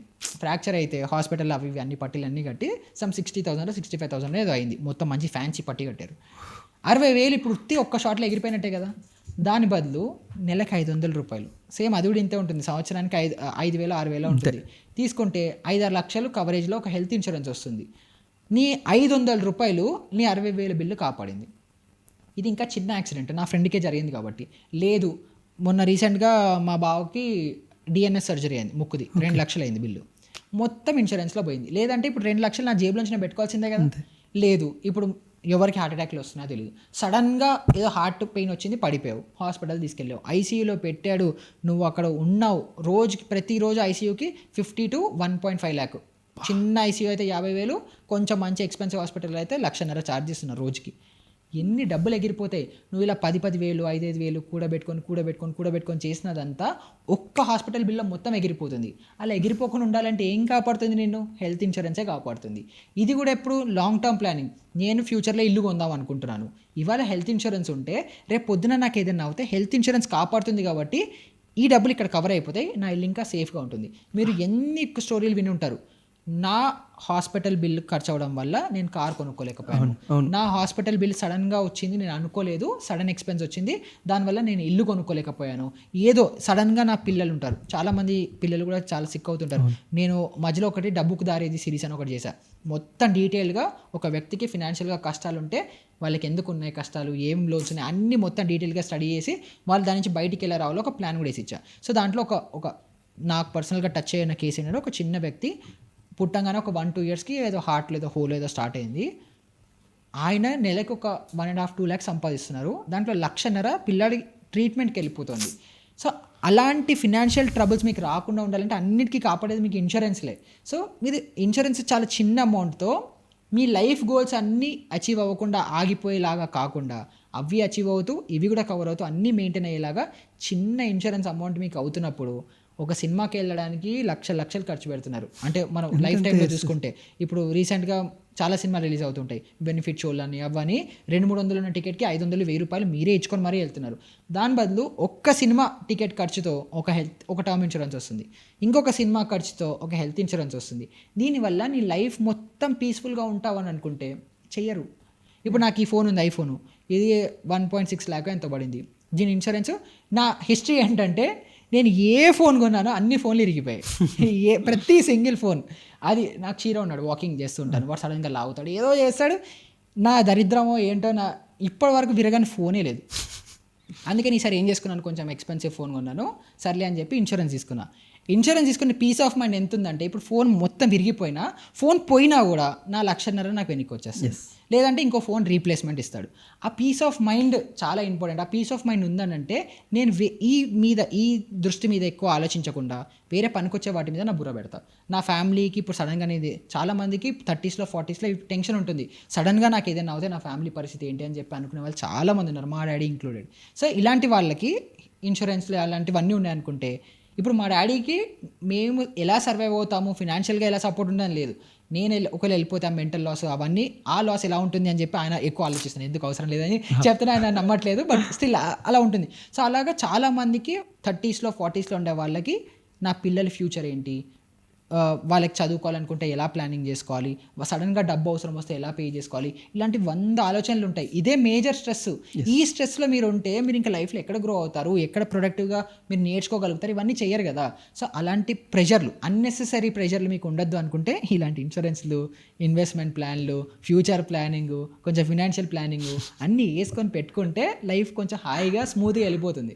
లేకపోతే అంత టార్చరే. సో ఇప్పుడు మీరు నా దగ్గరకు వచ్చి ఏ పాయింట్ ఆఫ్ టైంలో నాకు మనీ స్ట్రెస్ ఉందా అంటే లేదని చెప్తాను. ఎందుకంటే ఏ డబ్బులు ఎక్కడికి వస్తున్నాయి, ఎక్కడ పోతున్నాయి, ఏది ఎక్కడ ఖర్చు అవుతుంది, ఎందుకు ఖర్చు అవుతుంది, నేను ఇప్పుడు ఇది ఏం చేస్తే నా 20 ఏళ్ళ తర్వాత ఏమవుతుందో మొత్తం నా దగ్గర ప్లాన్ ఉంది. నాకు ఏం ప్రాబ్లం లేదు. సరే అయ్యేదేదో కొంచెం మధ్యలో చేంజెస్ వస్తాయి, రావనేం లేదు. సో ఒకటి పెరగచ్చు, ఒకటి తగ్గచ్చు, బట్ ఒక డైరెక్షన్ అయితే ఉంది కదా. ఏదో బ్లైండ్గా పోతే పోతుంది, అందరూ బతుకుతున్నారు, నేను బతుకుతున్నా అంటే మనం యానిమల్స్ అవుతాం. మనం మంచిగా, మనకి దేవుడు బ్రెయిన్ ఇచ్చాడు, అనలైజ్ చేసుకునే శక్తి ఇచ్చాడు, చదువుకున్నాము, మనం ఎడ్యుకేటెడ్, అన్నీ ఉన్నాయి కాబట్టి బుర్ర వాడాలి కదా. వాడకపోతే ఎలాగా, అది వాడరు అంతే. Thank you so much Nehal bro. Any final note from you? Final note ఏం లేదు. నేను ఒకళ్ళకే, మీరు మనీని రెస్పెక్ట్ చేస్తే మనీ మిమ్మల్ని రెస్పెక్ట్ ఇస్తుంది. మీరు డబ్బులు ఎగరేస్తే డబ్బులు మిమ్మల్ని ఇంకా తొక్కేస్తుంది. అండ్ డబ్బులున్నవాడి చెప్తేనే లోకం వింటుంది. కాబట్టి ఎవడో ఏదో చెప్పాడు, ఎవడో ఏదో అయ్యాడు, ఎవడి కోసమో బతకాల్సిన అవసరం అస్సలు లేదు. ఇప్పుడు నేను కూడా ఇక్కడ ఓ 10,000 షర్ట్ వేసుకుంటేనే వినయ్ నాకేం ఆపర్చునిటీ ఇయ్యాడు. నేను 500 షర్ట్ వేసుకొచ్చినా కూడా వినయ్ నాకు ఆపర్చునిటీ ఇస్తాడు. అలాగే మీ ఫ్రెండ్ సర్కిల్లో కూడా అంతే. మీరు వాళ్ళకి ఏం వాల్యూ ఇస్తున్నారు అన్న దాన్ని బట్టి ఉండే సర్కిల్లో ఉండండి. ఎవడైనా సరే నువ్వు ఈ కార్లో వచ్చావు, నువ్వు ఇంత డబ్బులు ఖర్చు పెడితేనే ఆ సర్కిల్లో ఉంటాము, అలాంటి ఫ్రెండ్స్ని ఫస్ట్ పక్కన పెట్టండి. తర్వాత ఎవడైతే ఉట్టి పుణ్యాన టైం పాస్ చేద్దాము, టైం వేస్ట్ ముచ్చట్లు పెట్టే, ఇది ప్రైమ్ ఏజ్ 20 to 30 చాలా ప్రైమ్ ఏజ్. ఈ టైంలో మనం ఏం చేస్తామో ఫ్యూచర్ లైఫ్ మొత్తం చేంజ్ అయిపోతుంది. సో ఇలాంటి టైంలో మీ టైంకి వాల్యూ ఇవ్వండి, డబ్బులకి వాల్యూ ఇవ్వండి, ఇష్టం వచ్చిన డైరెక్షన్లలో పోకండి, అంతే. Thank you so much bro. Thank you.